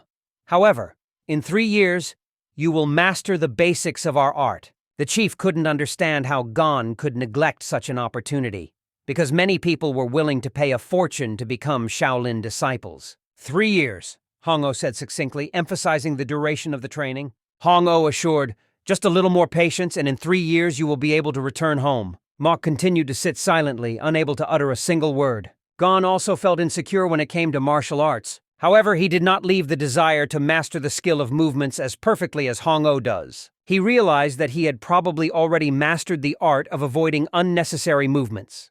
This was undoubtedly one of the reasons why he became interesting as a potential Shaolin disciple. He also believed that if he mastered martial arts, he would receive praise at home. These thoughts prompted him to leave the chair. Leaning on the table, Gon said resolutely and loudly, I am ready to learn martial arts, but on one condition, that while studying, I do not feel constantly hungry. A broad smile lit up Hong-Oh's face. This is a smart boy, he exclaimed enthusiastically. However, he immediately turned his attention to Mok, throwing accusations from under his brow. How long did you keep the child hungry for him to say such a thing? Shaolin has always stood on the path of poverty, but that doesn't justify the fact that children are forced to suffer hunger, he added indignantly. Mok was about to say something, but Hong-Oh stopped him from saying a word. He reassured Hong by saying, Don't worry, as long as I'm your mentor, you'll always have enough food. Quan tried to justify his actions by explaining that he had not intentionally starved Hong, as it had served an important purpose. However, Hong-Oh no longer wanted to hear any explanations. Everything had been said to him. Gon noticed how overwhelmed with embarrassment Mok was trying to control his emotions. It was unusual to watch a mentor find himself in such a confused situation. It was at this moment that Gong thought, maybe joining the Shaolin disciples wasn't such a bad idea. This day proved to be difficult to analyze, but in the end, they found the right solution. The abbot said that Gong would not only serve as a monk, but would also become a brave warrior who would protect Shaolin and join the Munpa Brotherhood. As Mok's older brother, the headman took it upon himself to clarify the circumstances. This is not your older brother's decision, but mine. Please follow my instructions. Mok realized that his efforts were exhausted and noticed that Hong-Oh had a new student. Joy was evident on Hong-Oh's face. I am the happiest. Mok just watched him, wondering how Gon would handle these new challenges. He deeply hoped that the boy would not repeat his fate and become a victim, as had once happened to Mok himself. Meanwhile, an atmosphere of revitalization was bubbling in Gon's parental home. They were amazed and could hardly believe that their son was now a Shaolin disciple. The father proudly shared the news with his mother that their son would master the greatest martial arts. However, the mother was worried, noting that, according to rumors, the training was extremely difficult. She was worried about the question, what if he gets injured? Yes, it's a challenge. But we're talking about Shaolin itself. If Gong can withstand the test and show his potential, we'll gain the protection of the temple. The husband reassured his wife. He reassured her, urging her not to worry and to trust their choice. When the man learned that his son had been accepted into Shaolin, he donated generously to the temple, seeking to ensure that Gong would be treated favorably. After these words and explanations, the woman felt peace of mind. For the father, this was a significant step because he took it for the sake of his son and did not allow any compromises in matters of his future. However, the woman was full of curiosity, as is in harmony with the prophecy. The man explained, if the temple accepted him, it's a sign that nothing is in danger for him. Meanwhile, the woman worried that their family might bring hardship to the temple. However, the man reassured her. Even if that was true, things are getting better in Shaolin now. Hearing this, she blossomed with a radiant smile like a spring flower. The man reassured her, asking her not to worry. The best thing to do now is just wait for good news from Gani. They approached Hin's hut. Nearby, Hong-O shared his knowledge of herbivores with Hong, trying to turn it into a teachable moment. From a small conversation, Hong learned that Gong was only copying Mok's movements without even trying to master real martial arts techniques. He decided to tell the boy about the work of blood vessels. However, Hong was unpleasantly surprised and upset to discover that Gong had already accumulated a significant amount of internal energy and had mastered the use of 2 fighting techniques. It seemed that to master these techniques you needed to know the basics, but Gong was completely ignorant of martial arts. Han emphasized that in martial arts it is important to improve not only physical fitness, but also to develop intelligence. At first, he was even touched that Gon was able to master the technique on his own. Then he pointed to 2 barrels standing together. Han ordered Han to move these barrels. He noted that all newcomers to the temple always begin their training with such actions. Weight transfer while walking strengthens balance, Han noted. He handed Gon a stick that connected the 2 barrels and warned that the first experience might be somewhat unexpected. Gon had to stay put and focus on keeping his balance, which wasn't easy. At first, it seemed easy to lift the empty barrels, but soon they began to shift their center of gravity, which made the task much more difficult. This was just the beginning. Han asked Gon to follow him. Gon, curious, asked about their route, to which Gon replied with a smile, "Where else would you go with 2 empty barrels?" "To fetch water, of course." Hong turned and walked upstairs, calling for Gong to follow him. At first, Gon thought the task looked pretty easy. He deftly pushed off the ground like an arrow and quickly rushed upwards. At that moment, it seemed to him that martial arts were not as difficult as he had previously thought. However, the sly smile on Han's face was unmistakable evidence that he already had a plan brewing in his mind. Looking back, Hong noticed sweat starting to appear on Gon's face. The guy stubbornly and tirelessly moved forward, despite all the obstacles, and this made quite an impression. The slope was so steep that it was a real challenge to keep his balance and control his breathing. But despite all these difficulties, Gon did not slow down, climbing higher and higher. He decided to accelerate even faster. Gosen kept up the pace, drawing energy from his usual determination. Despite his breathing difficulties, he remained steady and ready to overcome the challenges. They had already approached a small waterfall where they needed to fill their barrels with fresh water. But Han had a cunning plan to complicate the task. At first, everything seemed simple, but adjusting the weight of the barrels after filling with water turned out to be much more difficult than it seemed. Han was aware that students usually practiced water transfer for 6 months to 3 years to achieve perfect balance. Hong began to run down the slope, inviting Gon to follow him.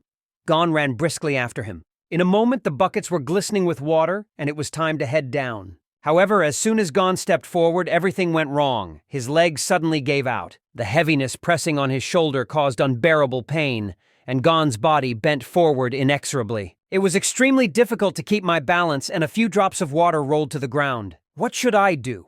Thought Goon, because if he didn't find a solution, this task could take all day. Han hid behind a rock, watching the boy struggle with his last strength, and couldn't help but rejoice in his hardship. He watched Gon's every move intently, curiously wondering how he would handle the task. Gon was already halfway down the slope, but that didn't make his task any easier. It became clear to him that only skillful control of shoulder movements allows him to maintain balance. A slight movement of the shoulders will spill the water, but if you maintain balance, the liquid will remain calm in its place. As he gained control of his torso, the balance and distribution of forces became more even. The very next day, he understood how to perform the task correctly. With barrels in his hands, Gon moved as if he were a true martial artist. His movements became so precise that not a single drop of water was spilled. Gosen considered this task a real challenge, but later realized that it turned out to be much easier than he initially imagined. Charged with inspiration, he accelerated his descent, learning new techniques with fervent enthusiasm. Hong-Oh couldn't believe his eyes, wondering, "Is this possible?" He wondered. Maybe Gon had managed to solve the mystery of Henboyesu, a continuous water-like movement that usually requires a detailed explanation to students. At that moment, Gon seemed to him an even stranger guy than before. Han had a suspicion that the boy had some unusual connection with internal energy. Returning home, the master decided to test Gon's energy potential. The boy sat down, motionless, concentrating on his sensations, under the supervision of the master. Gon nodded in agreement, and Gon immediately placed his hands carefully on his back. "If Gon can control his energy, he can release it in a way that I can feel," Hong mused. Judging by his movements, his inner strength must be at a high level. But as soon as Han got down to business, he was struck by an unexpected phenomenon. The expected energy instantly disappeared, as if dissolving into thin air. Hong, confused and scared, tried to understand what was happening. Could it be that Hong can absorb other people's energy and appropriate it for himself? Or maybe it's somehow related to the Gibson Megan? He wondered. Soon, Han went to Mok to share with him what he had recently experienced. Hong told how Gong managed to move heavy barrels of water, even though he had no idea how to control his strength. Hong suggested that Gong possessed a talent that surpassed the capabilities of others. At this moment, Mok revealed a secret. It turns out that Gon has been mastering the art of Konshin Tongol for more than 7 years. Hearing such news, Hong could not help but laugh heartily. Han reasoned that the boy had probably just been copying Mok all this time. However, Mok noticed that Gong did not have the technique, but was determined to continue learning. "This indicates his Shimsenjungi," he explained, referring to the state where the mind is focused and chi energy naturally follows it. Mok noted that even though Gon doesn't yet understand his power, its power continues to pulse within his body. Hearing these words, Hong finally got all the answers to his questions. He rolled over with a loud laugh. He then added, "He was right there all this time and I didn't even notice." Hong hinted that due to his deep devotion to Buddha, Shaolin was under his reliable protection. "Don't worry," he assured. "This guy was sent to us by the Buddha himself." This meant that Goon wouldn't have to be forced to study vast amounts of information, and the idea made Goon laugh out loud again. However, Mok, as always, remained serious and did not even smile. After a break, Han positioned himself next to Gon, demonstrating the moves to him and carefully explaining every detail. He remarked, "The essence of martial arts lies in the boundless depth where the soul is immersed completely and without a trace. At first glance, this technique may seem ordinary, but deep within it lies a wealth of martial arts techniques." At this moment, Hong embodied the main pose of this method. Gon performed each movement with concentration, honing his technique to perfection, completely immersed in his training. The ground showed the marks of his feet slipping, a clear sign of deep concentration. A fire of desire flared up in Han's heart to reveal all the secrets of martial arts to this sweet boy. Han firmly believed that the knowledge Han had gained would allow him to become a true martial arts master and reach heights that remained unattainable for Han himself. Suddenly, Gon became curious. "Is it really good for your health?" Han recalled how his mentor had always assured him that martial arts developed both the mind and the body. However, this raised doubts in him, because with this technique everything seemed completely different. Hong wondered, is it possible to improve both the mind and the body at the same time without harming either of them? He knew that Muryansky's technique was dangerous and complex. If used incorrectly, this technique can distort chi energy, which can be harmful to health. Hong has experienced the dangerous consequences on several occasions. To find out if Gong was experiencing similar emotions, Gong decided to inquire about his condition and asked him to tell more about it. Gon was lost in thought for a moment, then said, "I got the impression that the mentor was trying to attack someone who was right in front of him." "Absolutely true," Han confirmed unequivocally. "Martial arts were originally invented to provide protection." He recalled a family story. To cross a dangerous mountain, they always hired a brave warrior for protection. From this dialogue, Hong realized that Hong's view of the world was completely unique and different from the generally accepted one. He told the boy, "You can master martial arts without using strikes, but it's important to have a mentor or partner, even if you train alone." The expression in his eyes showed that Muryansky's technique seemed complicated and incomprehensible to him. Han noted that in order to master even one stance, it is necessary to master at least 6 of the 12 sutras. He immediately found a solution. So that martial arts would not seem too complicated to Gon, it was better to master them step by step. Overwhelmed with gratitude, Gon briskly jumped down from the rock and expressed his sincere gratitude to Han for his valuable advice. The next day, while wandering through the forest, Gon immersed himself in reading the sutras, realizing that martial arts were more difficult than he had imagined. However, watching Elder Yun, he thought he had mastered the skill with ease. In Gon's hands was the Big Book of Acupuncture, filled with knowledge about Qi energy. He devoured page after page with the same speed with which he was moving along the forest path. However, he suddenly stopped, fascinated by the unusual find. Gon began to look around carefully, feeling a previously unknown Qi energy. The question flashed through his mind. Where did she come from? He peered intently into the space between the trees where the concentration of energy was becoming more and more palpable. Gon confidently overcame obstacles among the branches, striving to get closer to the source of powerful energy. In an instant, his eyes opened wide in surprise. A huge tree appeared before his eyes, striking in its gigantic size. He was instantly struck by a feeling as if energy was pulsing directly from the tree, and he rushed towards it. As he approached, Gon noticed how flowers and mushrooms had bloomed profusely at the roots of the tree, as if a colorful carpet covered the ground. He touched the trunk, and immediately felt the tree absorb much more energy than he had ever felt before. Just by taking a deep breath, he instantly felt his hunger completely disappear. A light breeze played with the leaves, bringing an atmosphere of peace and harmony. A week passed, and Gon, as before, sat opposite his new mentor, Hong-Oh, with his legs crossed in the oriental lotus position. Han's focused gaze followed him, trying to understand why Gon was still unable to control the energy. And Gon himself was puzzled. During his studies with Quen Mok, he had been able to control the energy, and now it seemed impossible. Han reasoned that the energy was flowing in an invisible stream that eluded Han's action. It seems that the usual methods don't work here, he thought. Han wanted to tell Gon about an alternative approach to learning. Today, I will reveal to you a new method. The secret in footwork technique is that it provides a decisive advantage over the opponent. Nothing complicated, it's just important to do everything right, he explained. Han demonstrated mastery of the Nihonbo technique, the first one taught in Shaolin.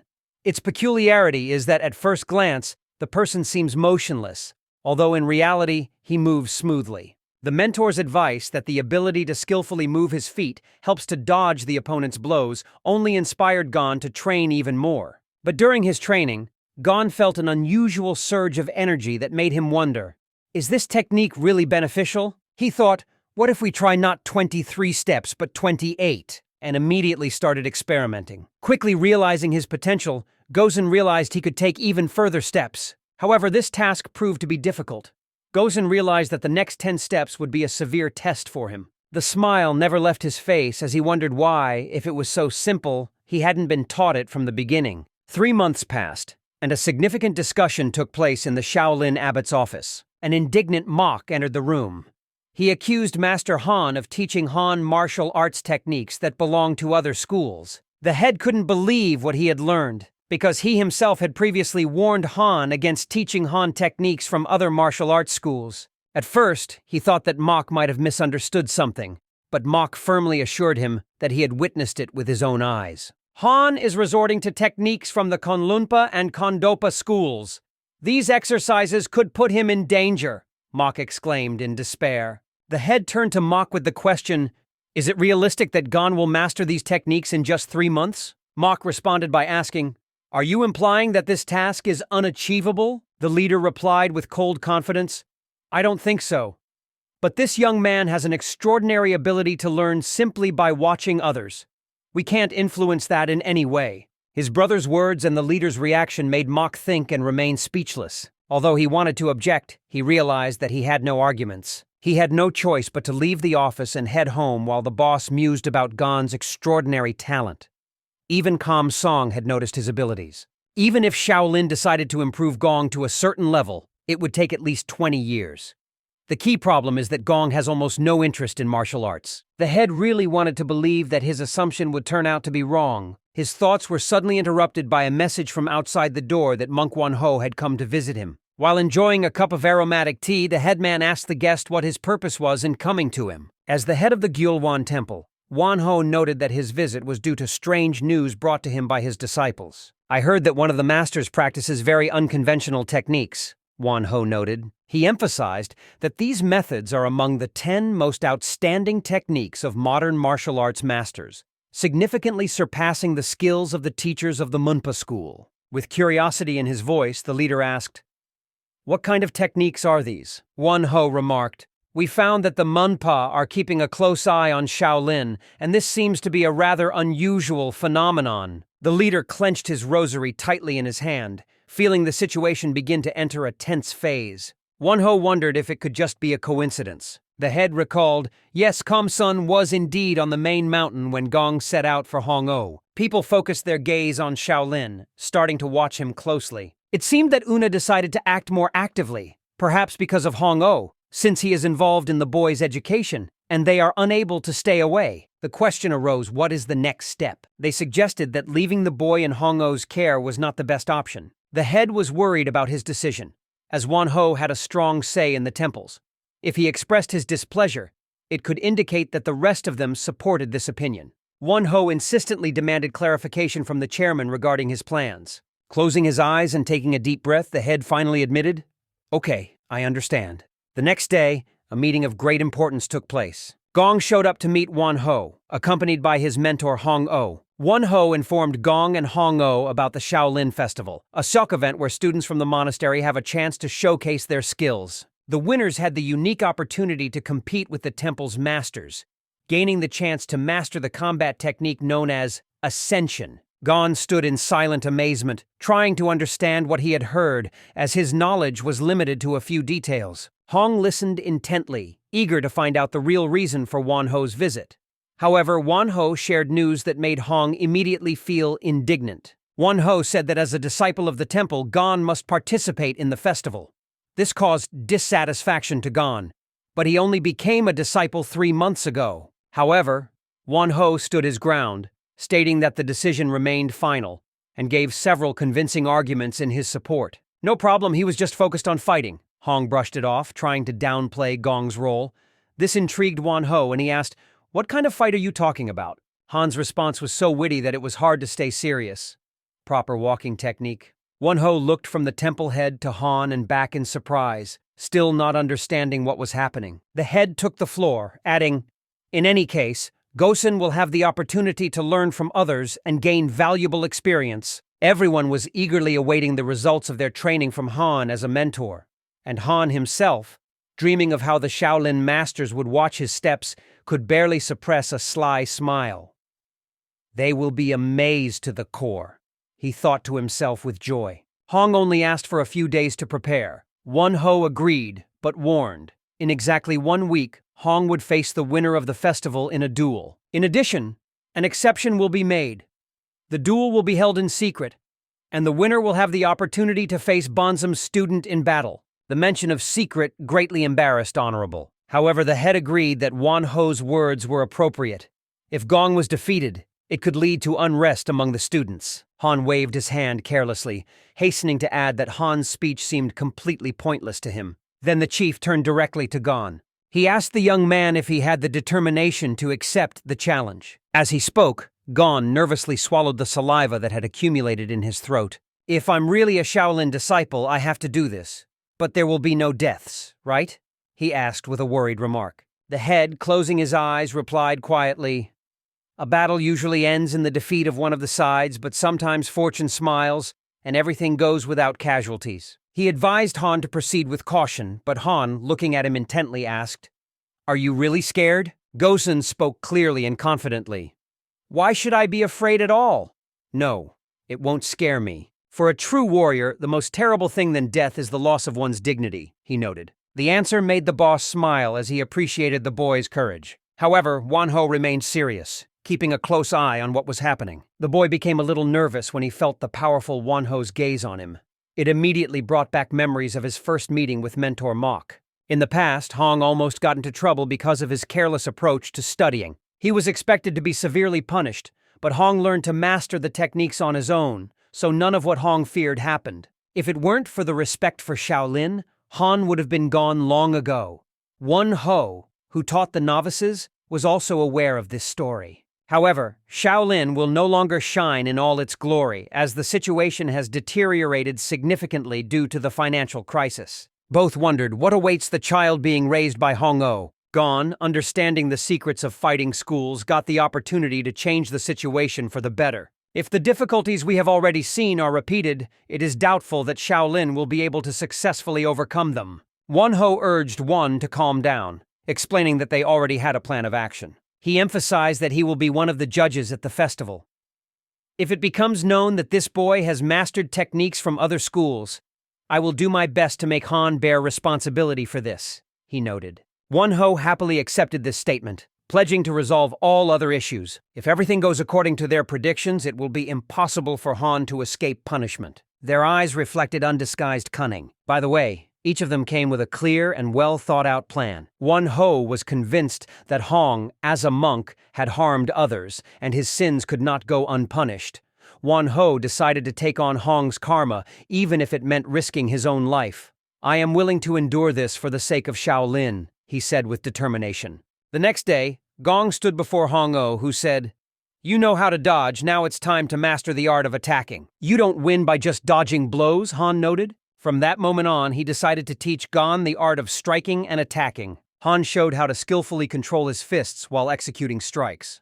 He explained the Gim Kan Won technique, known as the Diamond Fist, which embodies unbreakable strength and hardness like a diamond. As soon as Hong touched the ground, a deep dent instantly appeared under his weight. Gon felt how every movement of Han's caused a slight tremor in the ground, transmitting through his body. However, Hong warned, Jim Kanwan is not a game for entertainment. The secret of this technique is hidden in the powerful energy of Mount Tai, which should be felt with the whole body. "Have you ever imagined your body turning into a diamond?" he asked. "Mount Tai is watching you at this moment," Hong said, reinforcing Gong's attention. After that, Hong confidently said, "Let's start with the basics." They immediately started training. Gosen quickly realized how difficult this task was. In addition to performing physical exercises, it was also necessary to shout at the top of one's lungs, which turned out to be an extremely difficult task. Gon had to follow all the instructions, although he no longer even remembered why he had done it in the first place. Within a few hours, he was sitting exhausted and barely breathing. However, according to Han's observations, Han had excellent control over his movements.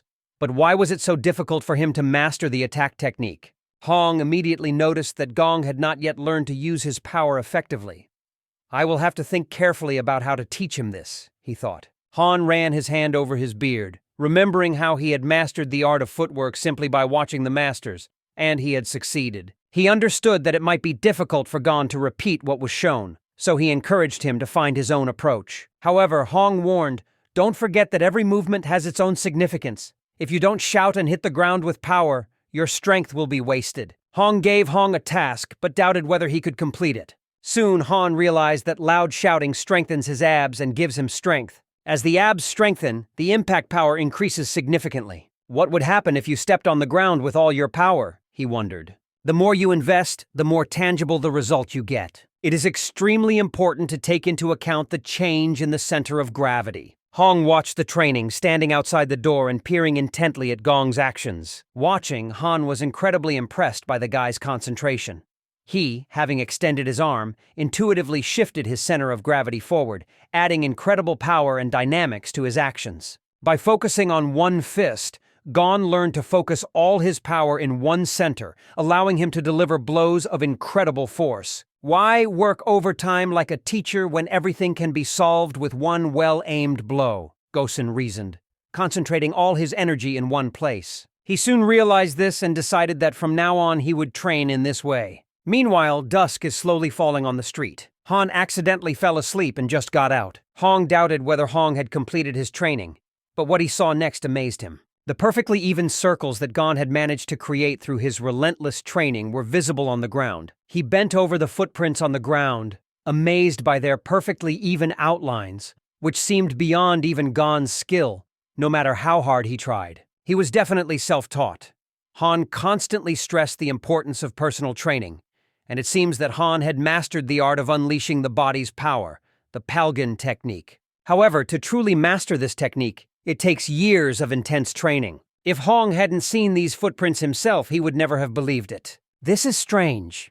Even though Han taught him the diamond fist technique, Han managed to master something completely different. When Gon was being taught to simply walk, he unexpectedly developed the ability to dodge attacks. It is confirmed once again, Gon is a truly unique child. There is no doubt that during the festival, everyone will be amazed by his impressive abilities. Night had already enveloped the earth, and the world was drowned in silent darkness. Gon walked confidently along the mountain trails. Exhausted, he leaned against a tree trunk, accidentally encountering it on his way. However, his mind was completely absorbed in thoughts about mastering the diamond fist. Such thoughts gave him no peace as he sought to concentrate all the power of his body into a single fist. However, his energy sought to break out into the outside world, moving in a chaotic dance where chaos reigned and there was not a hint of systematicity or order. Suddenly, his muscles tensed, as if they had been grabbed by an invisible hand. Barely managing to regain his balance after the unexpected jolt, he felt his strength leave him and was unable to stay on his feet. Gravity pulled him forward and he lost his balance and fell to the ground. It was painful. The blow hurt so much that he involuntarily twisted. The pain wouldn't let up, radiating throughout his body. He coughed, trying to regain consciousness. In moments of despair, he wondered, could training really make a difference, or were all his efforts in vain? His strength was almost exhausted, and it seemed to him that controlling this unstable energy would be easier if someone helped. The sun illuminated the earth from high in the sky, approaching noon. Gon slept soundly until his mentor pulled him out of his slumber. Last night, Mentor Mok came across him as Gon lay exhausted on the ground. Gosen, despite not understanding how everything happened, asked for forgiveness. "What happened to you? How could you train so hard to get yourself to this state?" Mok wondered. It was unclear what exactly had gone wrong, so he waited patiently for the student to provide an explanation. Gon admitted that he aspired to master the diamond fist, but every time he tried to concentrate, his muscles would suddenly tense, causing an unusual sensation. Although Mok listened carefully to Gosen's explanation, he still couldn't fully grasp what Gosen was trying to convey. He then remarked, "Art cannot be fully understood through words alone. To understand it, one must walk one's own unique path and gain one's own experience." The night once again lowered its mysterious veil, filling everything around with a peaceful silence. Mok froze in thought, peering intently into the depths of darkness, directing his gaze into infinity. He was aware that something was suspicious about this situation. He was immersed in memories of a conversation with Gon, who shared that he was researching the diamond fist technique. At the same time, he is learning to master a technique that requires not only internal mastery, but also external skills, which has become a cause for concern. After much thought, Mok decided that Gon should not go to the festival because it could be dangerous for his rival. Armed with this decision, he headed for Gon's home. Holding his breath in front of the house, Mok, with all his determination, asked not to let Gon into the festival. Mok explained his opinion, noting that Gon is not yet skilled enough in controlling his power. Han, listening intently to every word, stood quietly outside the door. Mok warned insistently that mishandling this power would lead to disaster. How could a child who had not yet learned to use his powers in a controlled manner be allowed to master such a dangerous technique? Han asked indignantly, "What do you mean? When did I even teach him these risky techniques?" However, Mok did not give up. Don't pretend that you understand everything. Gon is an extremely gifted child. No one at his age has ever achieved such success. However, do not forget that even the smallest mistake can be fatal. Hong calmly responded, "You're a true warrior. Why are you so worried about your own life? Can you be a martial arts master when you radiate such fear of your own fate?" he emphasized with an ironic note. Hearing these words, Mok could not find any answer for his mentor. Han stood his ground, refuting Mok. Even if Han had mastered the art of Palgan, that did not at all guarantee that he was capable of taking someone's life. He won't be able to stand up to a master with 20 years of martial arts experience. It's absolutely unrealistic, Han noted. After that, Mok only became convinced that talking to Han was a waste of time. He directly expressed his opinion to the teacher, and then firmly stated that he would contact the principal to resolve the problem. Mok firmly ruled Gon would not be able to participate in the festival until he gained full control of his powers. Having said this, he immediately turned around and walked in the opposite direction. Hong remained seated, watching Mok walk away. The only thing Han could think about was the upcoming festival, which promised to be incredibly exciting and eventful. Mok, on the other hand, thought differently.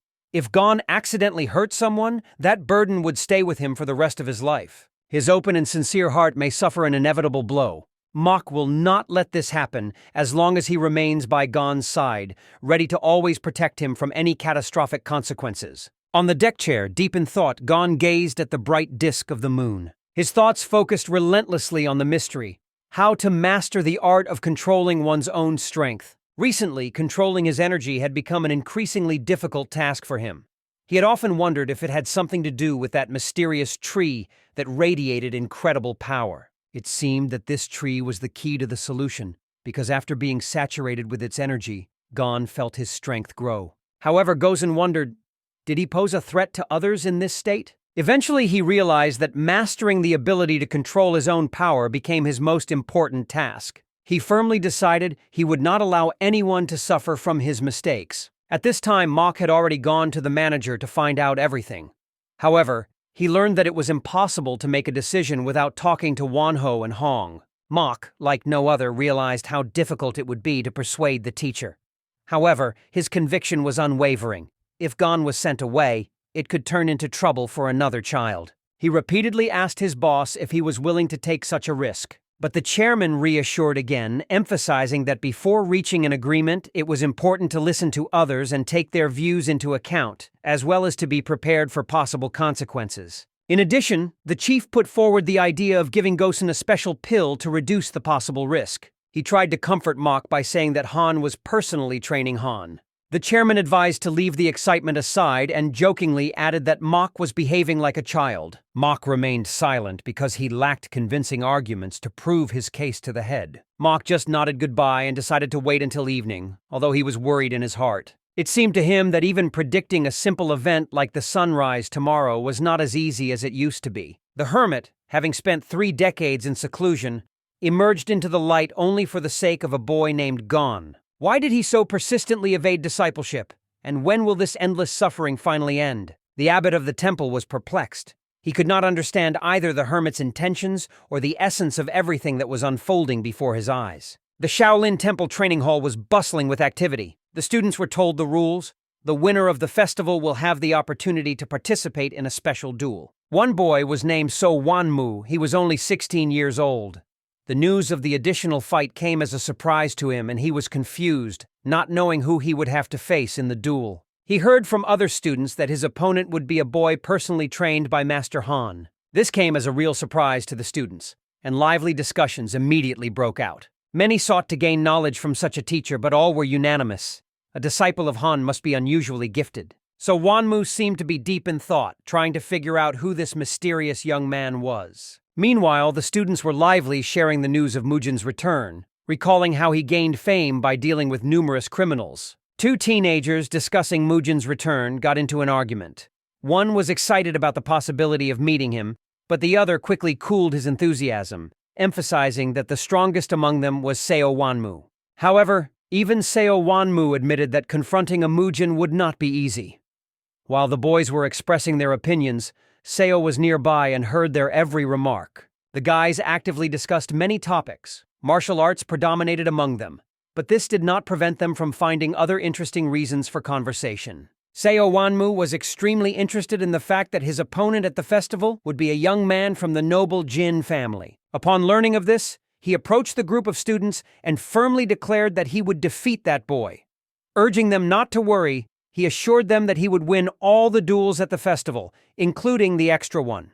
He dismissed the others with disdain, as those who had only appeared here for a tick. His words so captivated the disciples that they held their breath. However, when So invited everyone to join his expedition, even more puzzling questions arose. No one could understand what made him so angry, but the obvious was before their eyes. His father was in charge of trading affairs in Anhui province, making the Jin family their key rivals. For So Wanmu, this celebration turned into something more than a simple competition.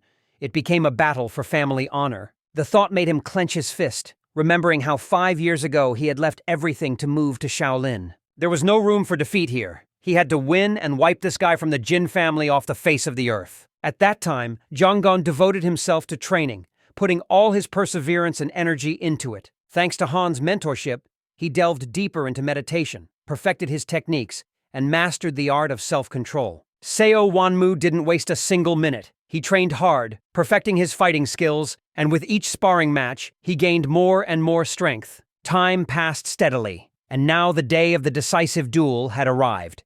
The training hall was filled with an atmosphere of tension.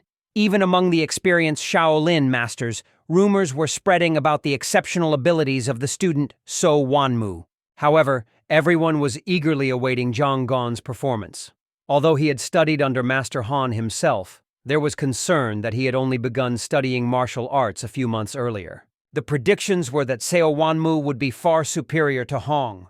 Despite the quiet nature of these conversations, they did not go unnoticed by Hong, who was nearby. Seeing the tension in the hall, the abbot of the temple asked those present to remain calm and promised that everything would soon become clear. He suggested that everyone sit down to discuss the situation in a calmer atmosphere. Han, breathing heavily, eagerly awaited the start.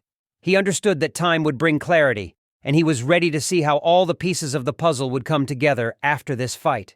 Mok did not share the general mood of expectation. His face remained gloomy and his thoughts were filled with burden. He had a good idea of the possible events at the festival, which only added to his anxiety. And then the moment came. Gong and his opponent Seo Wanmu entered the arena at the same time, ready for a duel. They were accompanied by a monk as a judge to oversee the duel. Their looks seemed to be from different worlds. Gon's was uncertain and a little lost, as if he hadn't yet grasped the situation. Seo Wanmu's was confident and balanced, like a person who understood his actions well and had already won the festival more than once. The judge began to explain the rules of the duel.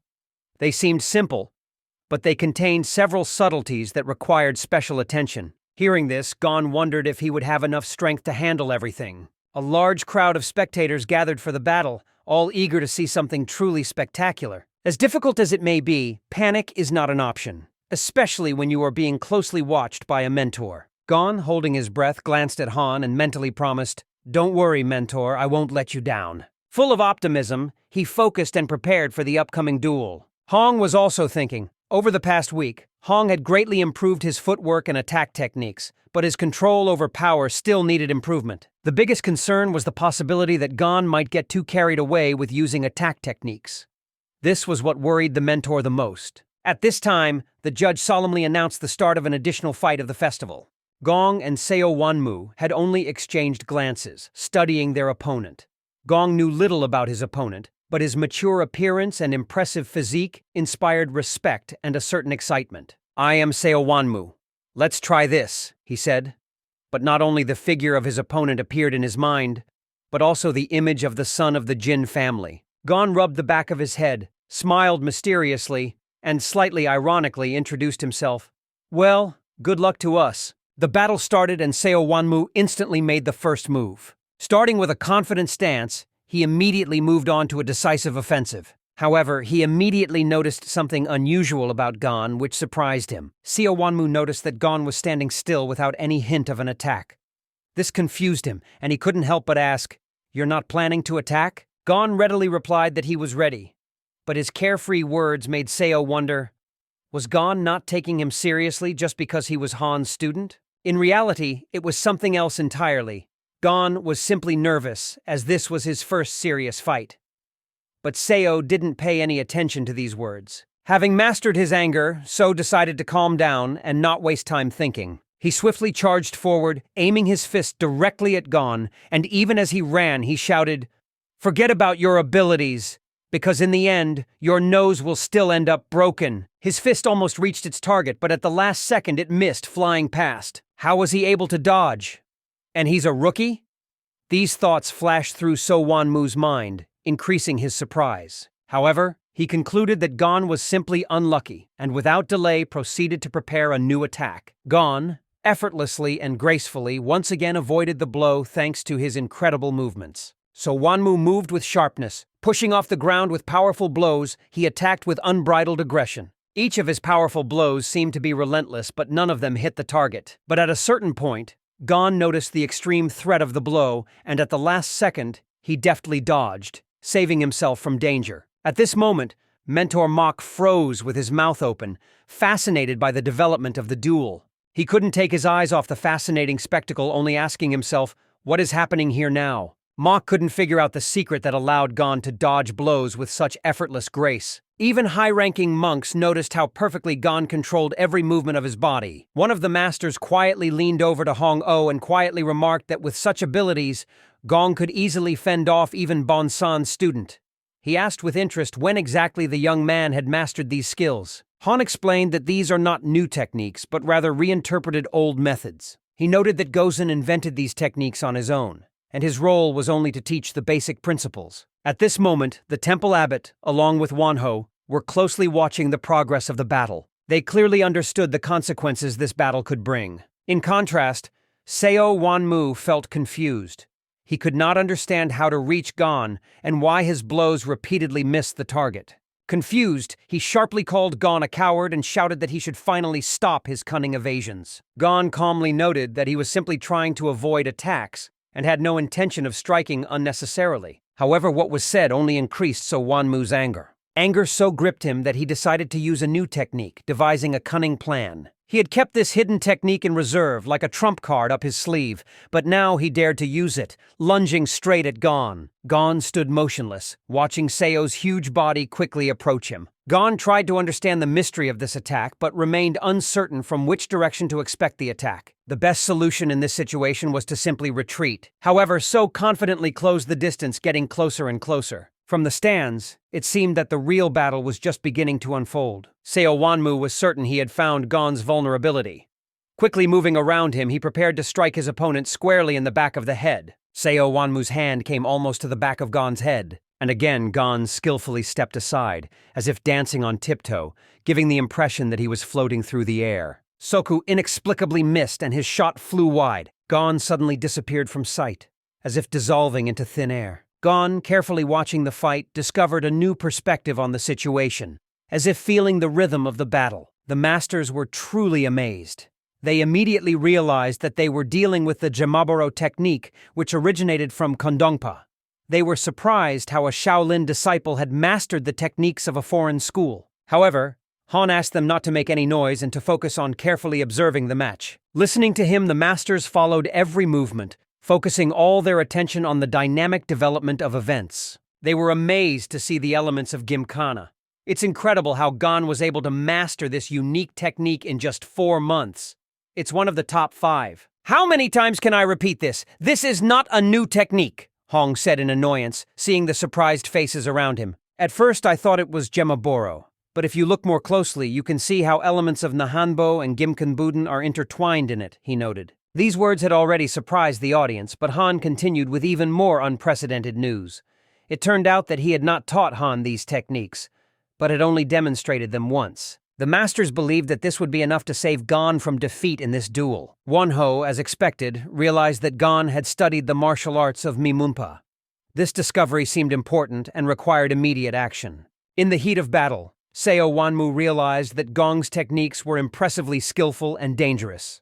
However, he still couldn't understand how Gong had managed to master them in such a short time. At this moment, Seo Wanmu turned to Gong, urging him to stop running and finally meet the enemy face to face, because only in this way can one hope for victory. Gon responded calmly, noting that it was actually more complicated than it seemed at first glance. Mentor Mok, closely watching the battle, noticed that Gon still did not dare to attack. The reason for this hesitation was clear. Gon still couldn't master his power. Having lost the last shreds of patience, So Wanmu decided on the final blow that was supposed to put an end to this fight. "You can't just ignore people like that," he shouted, aiming a charged fist at Gon. So was approaching like a hurricane, ready to unleash the full force of his blow, and Gon, looking up unmoved, calmly followed his every move. A question flashed through Gozan's mind.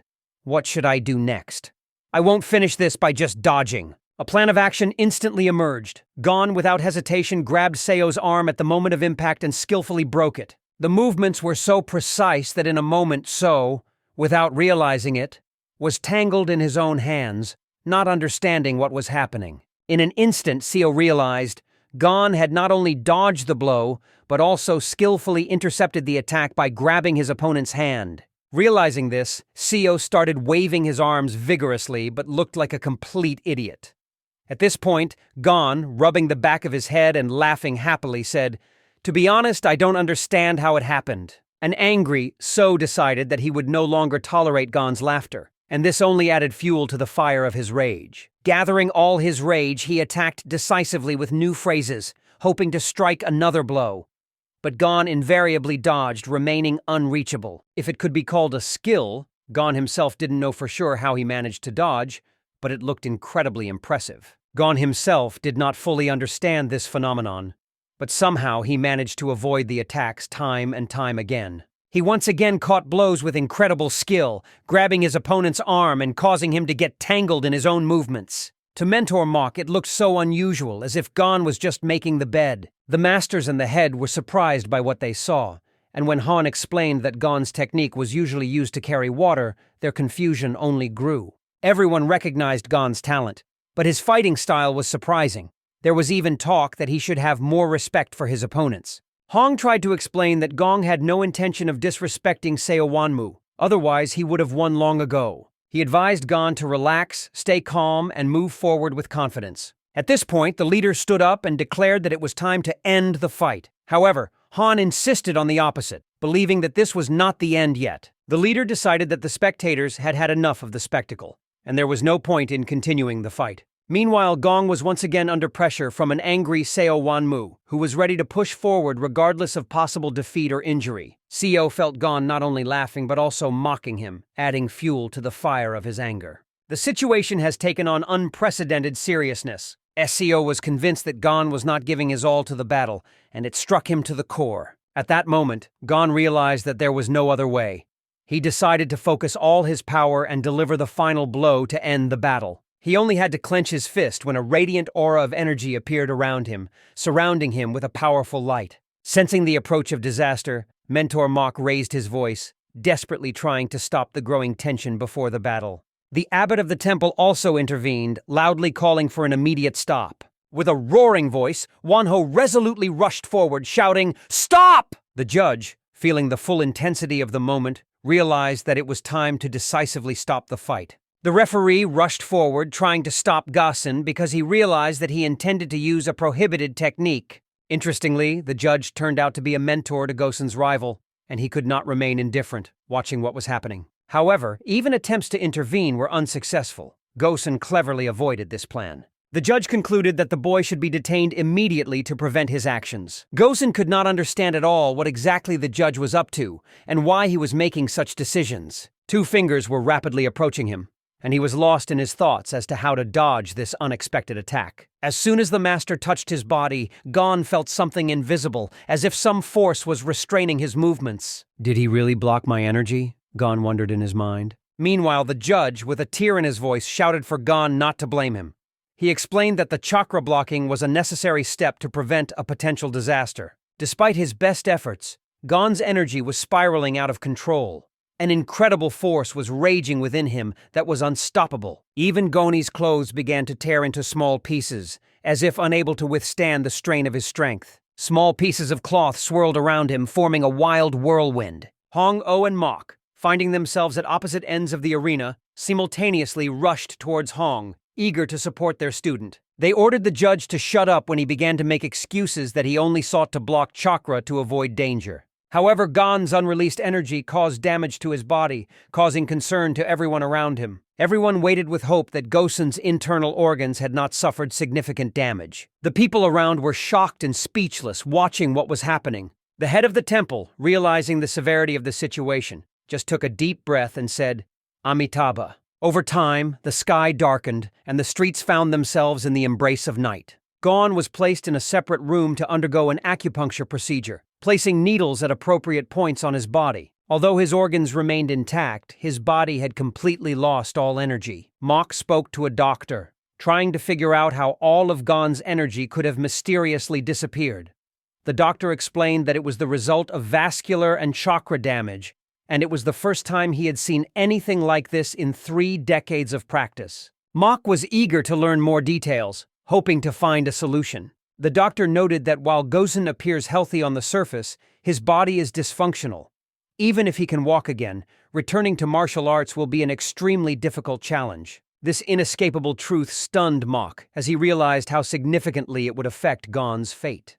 The doctor warned that in the future Gosen should carefully avoid dangerous situations as his body is too fragile and vulnerable. At this time, Hong immersed himself in discussing the situation with the other masters. They were already aware that Gosen's condition left much to be desired, and this caused them concern. The masters also found out that this guy has a unique ability to absorb energy. They assumed that Gon had mastered this ability through his greed, and it is likely that Gon had begun teaching him when he had barely learned to walk. The masters realized that they could not ignore the situation and decided to intervene to deal with both Han and the other participants in the events. Wonho stood by the door, listening to the conversation, where Hong insisted that the cause of all the problems was two people, Wonho himself and the judge. He stated that they had no right to interfere in the course of the fight. It seemed impossible for Han to answer, although everyone understood that real trouble lay ahead. Despite everything, Han insisted on his own, convincing everyone that Han had a great career ahead of him, which should not be ruined by a single mistake. However, the chief had his own opinion, which he diligently tried to convey.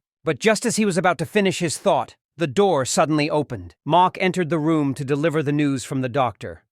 Gon's internal energy was gone. This news stunned everyone in the room. Hong-Oh was shocked, unable to comprehend what he had heard, but Mok tried to calm him down. He explained that Hong would still be able to live a normal, peaceful life. Hong excitedly urged the chief to take urgent action to help Hong. However, the head called for calm, emphasizing that the welfare of the child should be taken care of first. How can you say such a thing?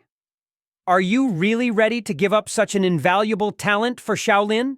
Hong exclaimed indignantly. Wonho noted that they recently received news of increased activity in Una. They usually become active as soon as someone crosses the line, he added, emphasizing the implications of the new developments. Hong couldn't understand what all this meant to Gong and why this matter had suddenly taken on such importance. Annoyed by Hong's indifference, Wonho declared, "This is huge. They'll start watching Shaolin. And it's not just ordinary people. They're jealous because they lost their martial arts." He urged everyone to seriously think about their actions and possible consequences. How will they react when they find out that Gong is learning martial arts? Shaolin will have no peace, Wonho emphasized. Mok, listening intently, caught every word of this conversation. Han himself was not left out. He also reflected on what he heard, drawing his own conclusions. He wondered, is this the only way to leave this boy and stop his studies? Doubts crept into his heart. Hong immediately began to assure everyone around him that it was not right to give up a child just because of fear of what others would think. It was absurd, so he wanted to hear the final verdict from the head. The chairman, faced with a difficult situation, hesitated in his thoughts, unable to find words. Eventually, he realized that the situation with Un was extremely serious and likely had deeper causes. He suggested returning to the discussion once the true motivation for their actions was known. At this point, he categorically insisted on temporarily halting Gong's training. The risk of losing the safety of the entire Shaolin for the sake of one man was considered completely unacceptable. Han, bursting with energy, replied, "That's why I've mastered so many more fighting styles. Cowards!" In a wave of anger and frustration, he hurriedly left the room, unable to find a single word to continue the argument. Everyone watched him silently, despite his indignant appearance. The manager wondered if he was really so obsessed with security, and if he had made a mistake in his decisions. He wondered if Han could teach Gon differently. But one thing was certain, Han was not going to give up and back down from his plan. Understanding the challenges ahead, the head decided to personally gain strength so that Shaolin could withstand all future trials with dignity. He promised himself that no one else would suffer within the walls of his temple like Gon. 3 days had passed. Within the walls of the Shaolin temple, a conversation was taking place between Gong and the doctor, in which the doctor tried to shed light on the boy's mysterious condition. The doctor explained that the reason for Gano's constant hunger was serious damage to his body. Recovery required a huge amount of energy. The most obvious way to get this energy is through food, the doctor noted. He explained that energy lies in the very products we use in the kitchen, and that broth alone is not enough to satisfy hunger. At this time, the doctor looked into his bag to show Gon which products were suitable for restoring strength. At the same time, he warned Gosen to be cautious as there could be undesirable consequences. He pulled out a grass that at first glance looked ordinary, but was actually a rare plant. Jigu itself. This natural treasure was renowned for its unique properties and high value. Gon carefully lifted the grass, peering at it with indescribable interest. The doctor said that the herb is suitable for drying and brewing into tea as well as for chewing raw. He noted that although Shaolin forbids healers from climbing mountains, there is probably a lot of this useful plant growing there. Curiosity sparked in Gon's eyes as he realized how priceless this plant was. The doctor warned Gosen to keep the plant a secret to avoid possible misunderstandings. After slung the bag strap over his shoulder, the doctor noted that it was time to set off. He reasoned, if this herb was filled with energy, perhaps Gon could use it effortlessly. After that, the doctor left, leaving Gon alone with his thoughts. Gon first sniffed the grass, then began to chew it carefully. The herb tasted sweet, which made its use pleasant and even slightly invigorating. However, Gon was convinced that he had encountered this herb before. Meanwhile, the doctor stepped out into the street, where Mok caught him by surprise on the way. His question about Gon's well-being was not long in coming. How is the boy doing? The doctor replied that his chakras were blocked, which only complicated the situation. Mok remarked displeasedly, "Isn't it your job to find out in detail what exactly is wrong with him? You still haven't been able to determine the cause of his illness?" The doctor noted, "I cannot give an exact answer because only small blood vessels were affected, not large ones. Therefore, Gosen needs time to recover, and unfortunately, we are powerless against these consequences." He frankly admitted that he didn't know if there were any special medicines for such situations. Mok immediately realized that the cure required something unique, a certain rare potion that could not be found everywhere. Tired of endless explanations, the healer sighed heavily when he was once again faced with the task of repeating everything again. "These aren't some state secrets about the guy," he whispered, trying to keep his cool. Soon the abbot of the temple decided to visit Gon himself to find out how the boy was doing. Seeing that Gon was feeling quite well, the abbot was delighted. However, no one could say clearly what condition Gosen was in and what the future held for him. In the cozy candlelight that illuminated the room, the headman asked Gon an important question. He was interested in what events unfolded after the technique was used against So-Won-Mu. "Did you realize that he might be harmed by your attack?" the chief asked. Gong sincerely admitted that he did so only out of compassion for So-Won-Mu. He explained that his anger was caused by his inability to fight a fair fight due to his own limitations. Initially, Mentor Mok warned him against using this technique because of its dangers. However, So-Won-Mu was upset by Gong's helpless passivity, as he didn't even make an effort to fight to the fullest, which frustrated him even more. Now it became clearer to my mind what had happened. He realized that the techniques Gon was demonstrating were impossible to master, and this only increased his despair. The chief struggled to find the words to explain his difficult situation to this kind-hearted boy. However, he felt that he couldn't remain silent, so he sat down next to Gon to start a conversation. He frankly told Gon the bitter truth. He would no longer be able to continue practicing martial arts. Then he asked what his plans were for the future. Gon thought for a moment and said, "I'm not sure, but I know for sure. I won't hurt anyone again, even unintentionally. Although this will be a difficult test, I already feel a certain discomfort," he continued. "If it weren't for the constant feeling of hunger, I could afford to avoid martial arts training, but I have a little more time to endure and I will return home." Then the leader asked a new question. "What if you couldn't train in martial arts, but there was an option to return to them by harming others? Would you dare to do that?" Without thinking twice, Gon replied, "I don't want to practice martial arts if it harms others. I'm not desperate enough to do it for my own good." The manager could not disagree with his opinion. He thought to himself, "One wrong move can cause many casualties. If everyone thought like this young man, we would greatly reduce the amount of unnecessary losses and bloodshed." In the end, they agreed that Gon would remain under the guidance of Mentor Mok because he was the best option for the boy. The head also realized that it was not in vain that Mok had become so close to Gon because he was always the first to rush to his rescue. However, the boss insisted that the boy undergo regular medical examinations. Suddenly, the boss remembered that he had something for Gon.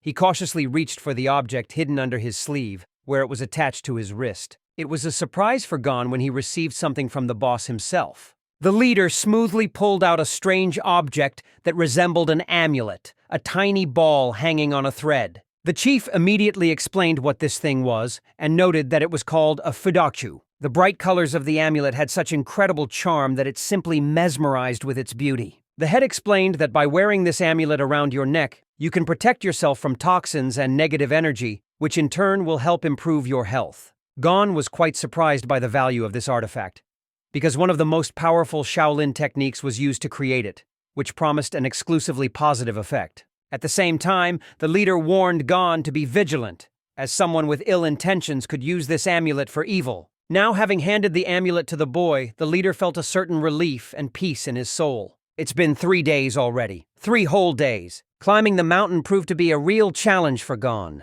I couldn't even imagine that this climb would be so exhausting. Moving forward, his gaze fell on the bushes, and behind them he finally noticed what he needed so much. These were the same medicinal herbs the doctor had mentioned.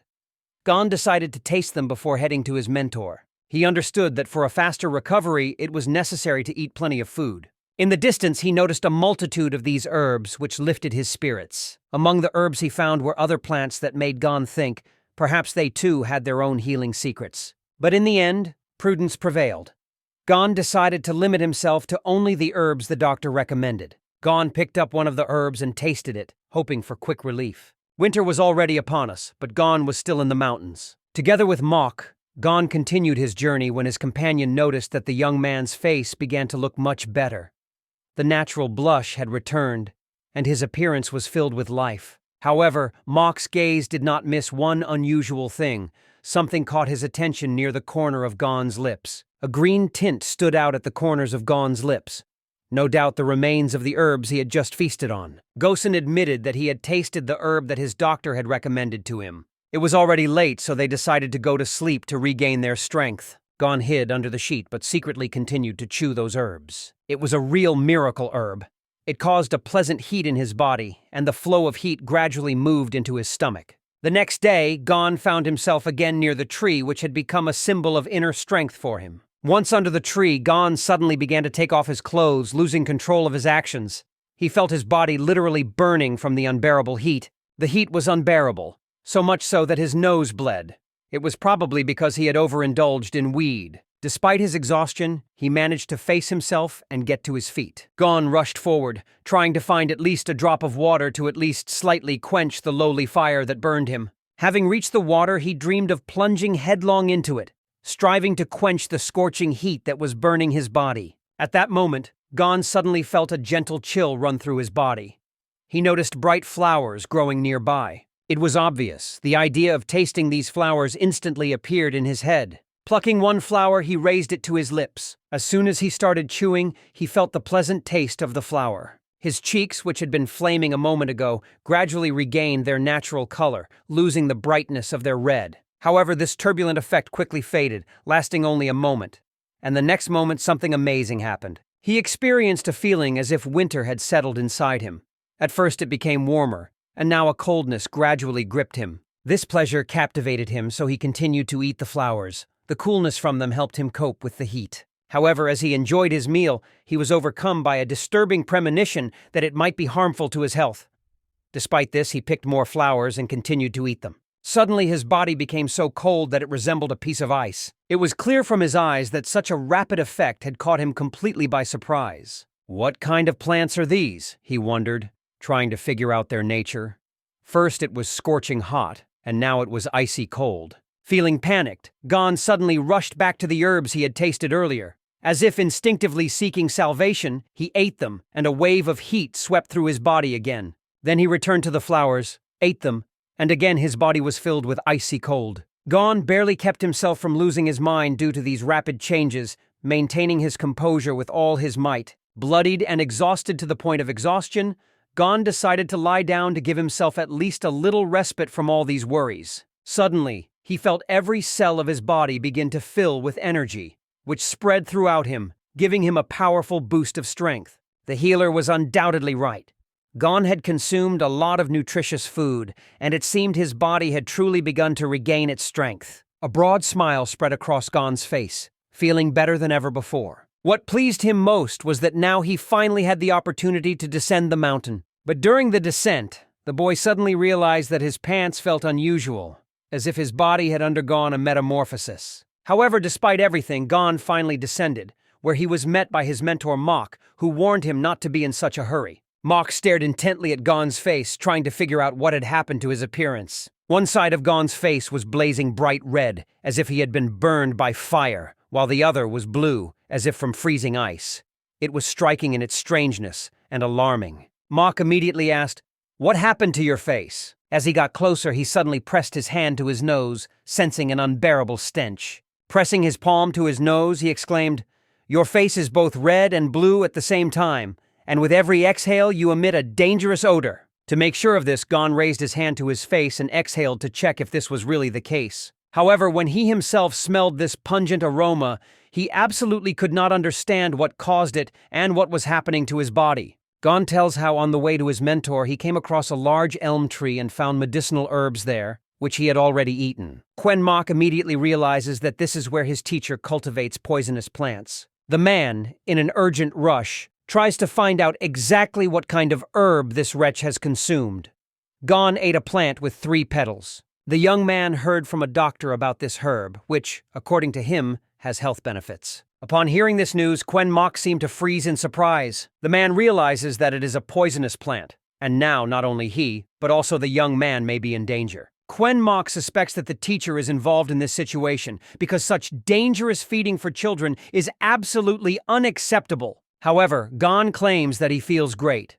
After taking this herb, he feels a significant improvement and even a return of energy. The clean-shaven man was so shocked by the news he heard that he almost lost consciousness. A little later, the man warned that dangerous poisonous plants grow on that mountain, so Gon should refrain from visiting it from the next day. The young man feels real joy as his energy has returned.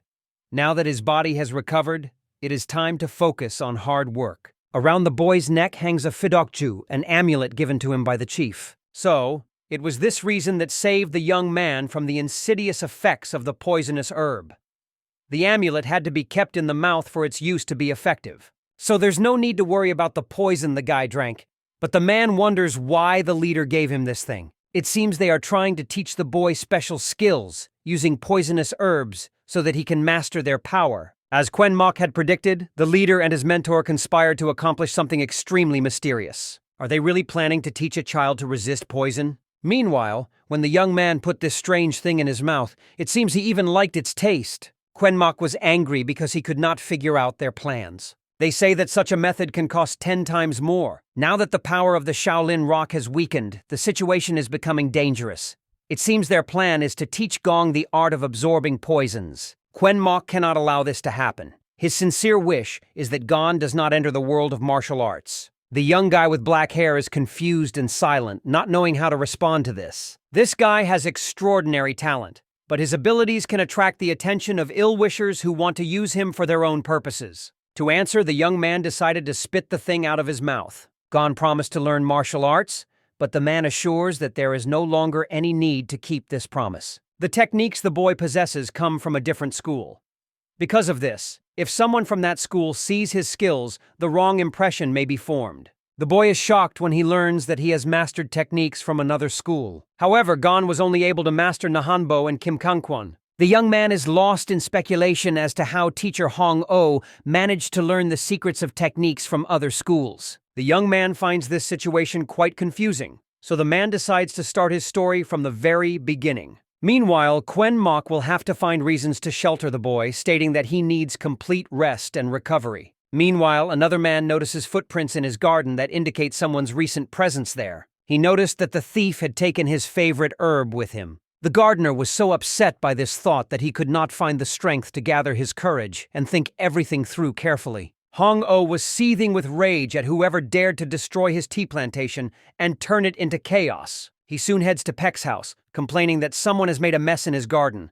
Now his goal is to find the culprit. I wonder who managed to outsmart the teacher himself. Hong-Oh couldn't find peace. He desperately needed help tracking down the thief. Official Peka Quenchun also sought to join, but the sheer volume of cases prevented him from doing so. The irritated old man couldn't understand why the official had such a mountain of papers. Had something special happened? He explains that all the information about Yoon is collected here. Hearing this, the teacher became even more angry and immediately began to frantically grab the documents. Even though the official is extremely busy and cannot leave his seat, the teacher persistently defends his position and makes a request. Suddenly, an unexpected thought comes to him. He offers to go with the teacher, accompanying the stranger. He has an old friend with whom he regularly exchanged letters, and he is now waiting for him in the living room.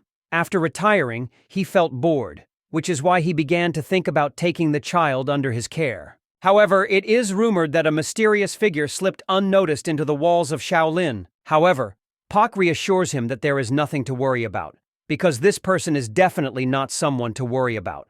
Moreover, Hong-Oh also knows this person.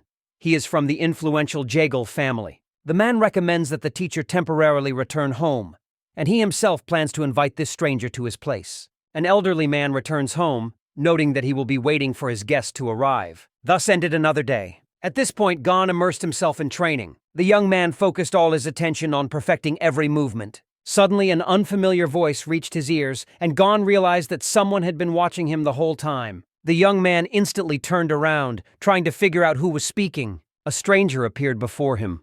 A little girl with a cheerful smile, her hair tied in funny buns. Meanwhile, at the Shaolin base, John wanted to go there with his grandfather, but he insisted that the entrance was closed to visitors. In this place, the monks are immersed in their practices, so what place could there be for a girl in such an environment? Jan declares that if Grandpa doesn't take her with him, she will just return home. She is also curious to know what is going on there, so she asks permission to join the journey. Although she is 13, she still acts like a child. Grandpa says that only Hong-Oh's disciple can be found in that place, and there is nothing else of interest there. However, the girl still wanted to go there with her grandfather. The gray-haired grandfather sighed heavily, but eventually agreed, allowing the girl to accompany him. The girl stood opposite the boy, closely watching his every move. Gon could not understand what such a beautiful girl could be doing in the middle of these mountains. Jan instantly realized that she was facing the same student she had heard about before. Suddenly, an old man appears in the field of view, warning, "Do not disturb those who are currently immersed in training." When he gets closer, he apologizes for the girl. Soon, Quen Mok appears. Grandpa explains that they are heading to their mentor. Upon hearing such information, the man concludes that these people belong to a respectable family. Quen Mok demanded an explanation of the purpose of their visit, as the person they had come to see was his mentor. An elderly man named Lib says he was asked to deal with a certain issue, which is why he came here. The man recognized Lib, the former head of the Jagal family. Now he is just an old man who has handed over all the affairs to his children. He himself does not know what exactly happened, which is why he went here to find out all the circumstances. Quen Mok wonders what event they are so concerned about that they would summon such a respected person here. Getting here is no easy task, so he plans to personally escort the guests. Suddenly, the girl grabs her grandfather by the sleeve. John expresses a desire to play with the boy, but the grandfather notes that the monk has no opportunity to engage in entertainment. Quen Mok claims that this is not a real monk, but just a boy he is nurturing, so there is nothing dangerous about it. The bald man points out that all children are eager to play, so the boy will no doubt be ready to join in as well. He drew attention to this intelligent and attractive girl, who, in his opinion, was a perfect match for Gon. Gon also comes from a simple family, so there may be a special bond between us. The subordinate promises to take the young lady under his care so Grandpa need not worry. Before leaving, Lib turns to the girl. She must be polite and not disturb others. John says he will stay there for a while and then join them. She even declares that she is ready to take all the responsibility on herself. When the grandfather and his husband leave the premises, the children use the moment to get to know each other. Unexpectedly, the girl notices the clothes of her new friend. She directly asks if he's been married for a while because his outfit looks worn. Gon is offended, considering his clothes quite decent, but suddenly stops mid-sentence. Gon's gaze suddenly slides to the girl's outfit. He feels a slight shame, realizing that the girl's outfit is much superior to his own in appearance. John notices how his new acquaintance is looking at her closely, but he still doesn't understand why. John assumes that the guy is interested in her butterfly keychain, which is attached to her belt, and believes that he is embarrassed to admit that he also wants to get a similar accessory. Her grandfather had always taught her to support those in need, and almost instantly she handed him this notebook. Gon felt even more uncomfortable, began to deny it, gesturing away, claiming that he was not a beggar at all. John insisted that he take the keyring, hinting that this very item was what he was after. The subordinate realizes that the lady usually behaves quietly and meekly, but with this boy she completely changes. She stubbornly stands her ground and hands the guy the keychain. Unexpectedly, she grabs his hand, changing the rules of the game, but Gon instantly pulls his hand away, refusing and emphasizing again that he really doesn't need it. However, the girl was adamantly determined to finish what she had started. She is striking with her stubbornness. Having no intention of stopping, she again extends her hand to the young man. John tries to grab the young man, but our hero deftly avoids her embrace. Soon she drops the keychain to free both hands for action. The young lady is stunned when she realizes that her masterful lightning hand technique has proven to be ineffective. Gon urges her to stop, as further action could cause harm. Instead, Jan is excited and doesn't even think about backing down. Apparently, the guy doesn't waste his time training if he can act so skillfully. Then she picks up speed and finally manages to catch the guy by the hand. John is enjoying his victory, while the boy is still trying to recover from the surprise. Her face is lit up with a happy smile. However, it seems that our hero is also hatching his own plan. The young man quickly turns his hand away, instantly pulling the girl towards him. He moves his hand instantly, so quickly that the girl doesn't even have time to blink an eye. In a moment, she finds herself in a bizarre pose that is difficult to explain. John is completely confused. How could this happen, and how can he fix everything now? Meanwhile, the elders have already met each other. When you look at the garden, you really feel uneasy. This is the first time Hong-Oh has encountered such a sight. The powerful energy fills the space so much that it is difficult for him to even breathe.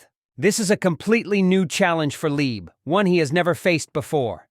It is equally important to understand who is behind this phenomenon. The old man can use his abilities to help find the culprit. Soon after testing their abilities, they realize that none of the approaches worked. This person seems to be on the verge of life and death. It seems like we should allocate more time for a more thorough investigation. Quen Mok realized that it was here that Gon ate herbs that became both medicinal and poisonous. The man sighs deeply, not understanding why these old men take everything so seriously. The man wonders what they find strange about the situation, but the mentor sharply replies that if he doesn't plan to help, then it's better for him to leave. Lieb notes that the grass is the same everywhere, reminding us how often our perception fails us. Hong-Oh reprimands his student with fierce passion, emphasizing how incredible everything is around him. He urges him not to interfere. The clean-shaven man just sighs deeply, noting how similar the two are. If the mentor doesn't suspect that our hero is involved in this story, then why did he still give him the Fadokja? The man wondered how much longer this would last. He himself dreams of pulling out all the plants and just leaving this place, but still decides not to interfere. The mentor, overflowing with self-confidence,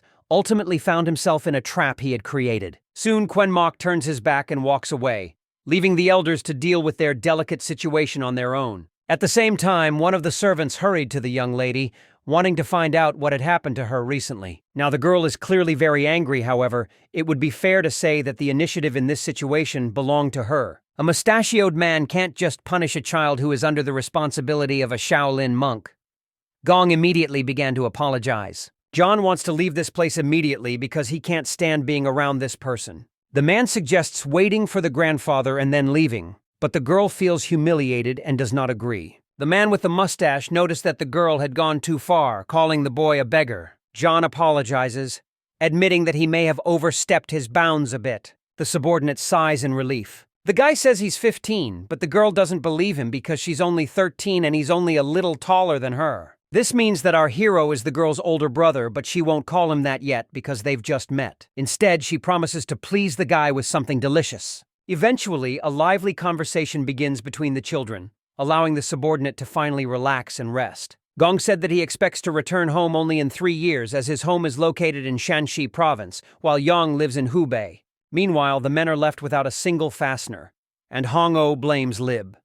It seems that Lib's fame is exaggerated and his greatness is not as great as it is said. However, Grandpa assures us that this situation is not that simple. He should catch something thanks to his abilities, but so far he doesn't even suspect that it could be. The old man takes a few steps forward and notices that he feels nothing at all here. This annoys the mentor even more because, despite everything, he strives to find the culprit. However, under no circumstances should the investigation be stopped. However, time was running out, and it was already too late, so they had to turn back.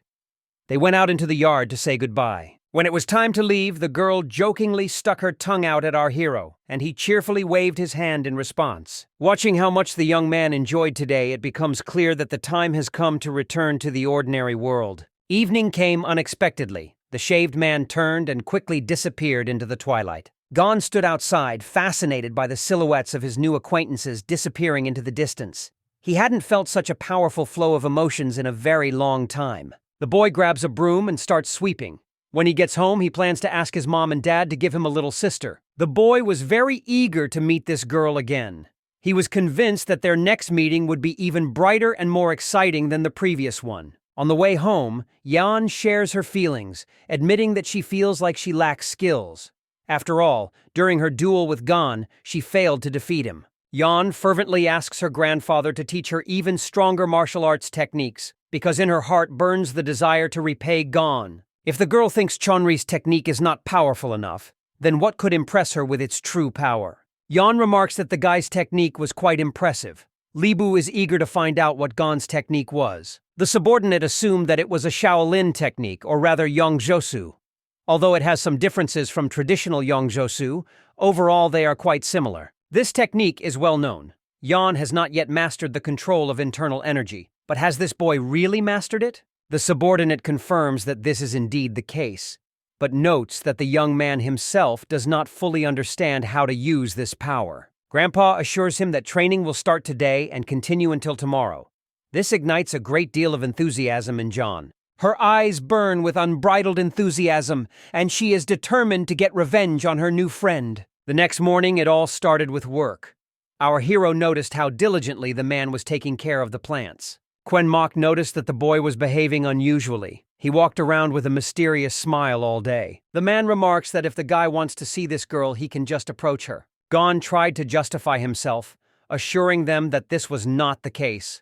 The teacher, without changing his position, invited them to come again, and Gon simply asked if the girl would come too. The man is not at all against the young man's new girlfriend, and is only worried about what will happen if they are exposed. The protagonist continues to pretend as if his powers remain lost. Suddenly, a nervous mentor bursts into the yard, saying, "What chaos is going on here?" The man, raising his voice, announces an unexpected protest organized against him. Quenmock is lost in speculation, having no idea what the protest is about. This happened because the Jagal family longs to meet with Gong, and now they are forbidden from visiting this place. When the hero learned that their meeting would not take place that day, he was overcome by a slight note of sadness. Now even an ant won't go unnoticed. Gon was deeply saddened, as he was incredibly eager to meet his new girlfriend. Quenmoka is confused about why things have turned out this way. He feels sad for our hero, as Gon has just made a new friend. But Gon blames himself for everything. He feels guilty for agreeing to this adventure, knowing that he only has 3 years left to live here. Once upon a time, the young man believed that martial arts were not of great importance. However, it later became clear that what seemed insignificant to him was of great importance to others. If things continue the same way, in 3 years when he returns home, nothing will have changed. Given that he already has experience in various techniques, events may unfold again according to a similar scenario. The young man realizes that the situation requires a radical solution, and he must find an appropriate way. Meanwhile, the young lady is already immersed in her training. The girl, bursting into tears, loudly promised that she would devote the entire night to mastering the technique. Despite financial difficulties, Shaolin has successfully withstood the test and appears to be preparing for serious changes. However, the change of generations is a doomed process. Upon his return, the husband will have to warn his son that the time has come to prepare. With the onset of night, they set off for the city, and there was very little left to their goal. Suddenly, a stranger in a hat appears from behind, and the guard instantly puts a sword to his throat. The stranger appeared unexpectedly, intending to find the head of the Jeagle family. If the elder doesn't object, the stranger wants to ask him a few questions. Lieb doesn't object at all, especially when the stranger insists so. The stranger reassures them, claiming that there is no reason for such deep concerns. Only a moment later does he pull out an unusual symbol, and it immediately becomes obvious.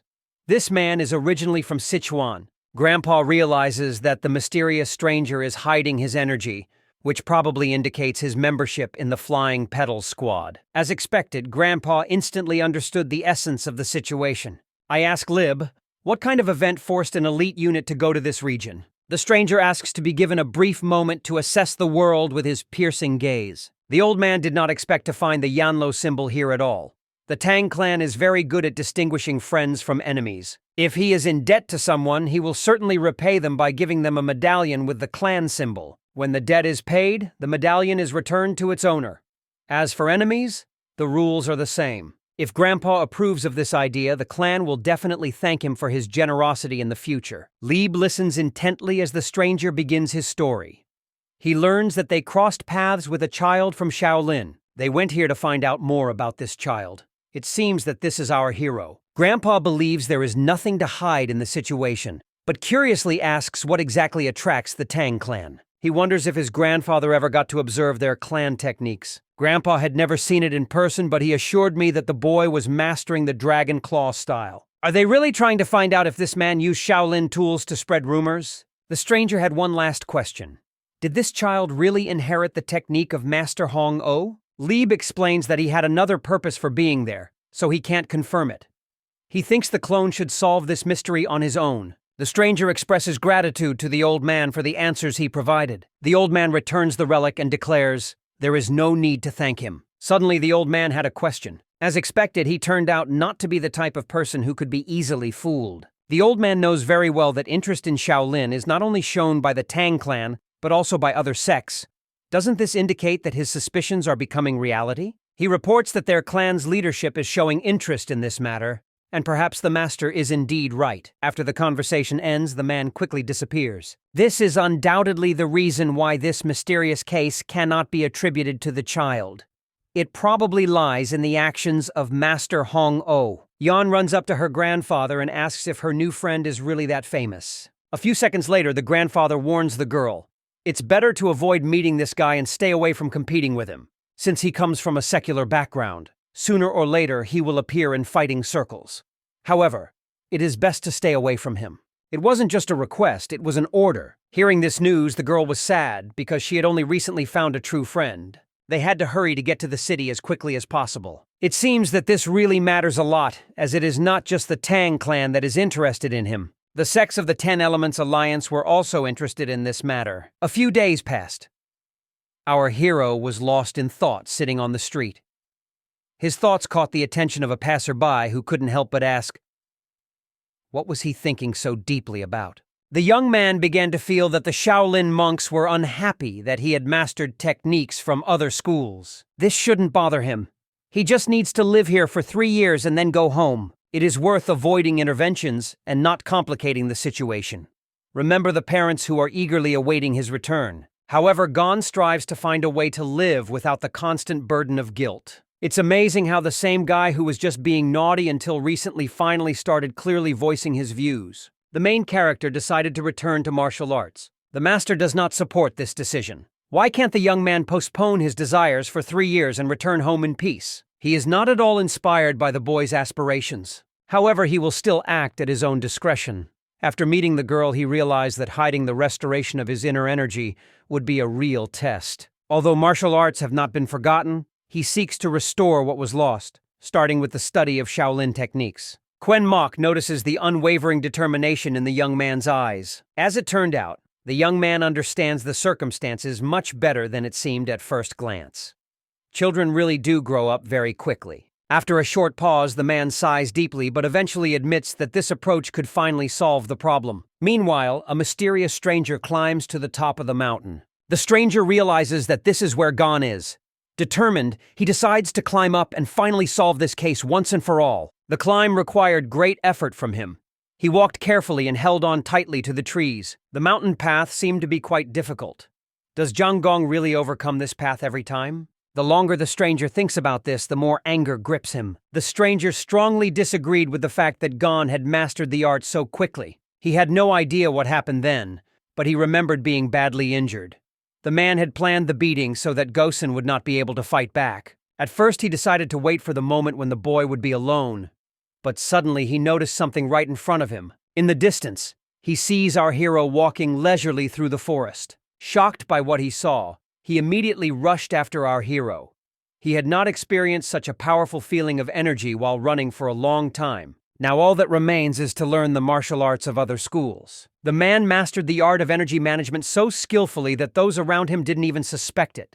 The main character constantly thinks about John and now dreams of having such a sister. It is not known why, but Gon now feels much more mature. Suddenly he sees a man standing opposite him, his eyes wide open. The young man cannot understand how this man ended up here. The shocked man cannot believe how fast Gon is moving, as he has heard that he has been seriously injured. Although our hero is happy to meet his old friend, he mistakenly believes that he is in for a fight. It turned out that the guy actually wanted to reassure him.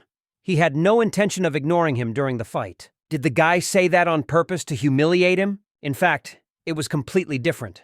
This was his first experience in martial arts, so he had no idea how to act properly. He apologizes and assures him that the next time they meet in battle, he will show a better result. However, the samurai was overcome with fear, for he was convinced that defeat in this battle was inevitable. He hurriedly looks for a way out, but remains confused, not knowing how to proceed. Now the young man is frantically searching for an explanation for why he ended up in this place. Suddenly he remembers the song Potato and realizes that he brought it specifically for our hero, considering his wounds. Gon did not expect to receive such a gift from his old friend, believing that he had long disliked him. It was the absolute truth. The hero raises the potato to his lips with lightning speed and bravely takes the first bite. The man was stunned by the naivety and simplicity of our hero. Watching him enthusiastically eat, he didn't notice how hungry he became and felt the desire to have a snack. The sounds coming from the man's stomach reminded the boy that he hadn't eaten anything. In a moment, he breaks open the kukrupa and hands it to his husband. The man gratefully accepts the corn and expresses his thanks. After that, they sit comfortably on the rocks and start talking. The man soon discovers that the young man is not as bad as he first thought. Gon dreamed of a wonderful opportunity to find a true friend. Smiling casually, Gon happily reports that he found his first true friend in Shaolin. The man was stunned when he learned that our hero was going to see a mentor. Is he really capable of communicating directly with a monk? This guy is truly impressive. Then he suggests going downstairs together to make sure the guy is okay. The man is eager to establish a friendly relationship with him. At this time, a letter from Quen Mok appears in the monk's home.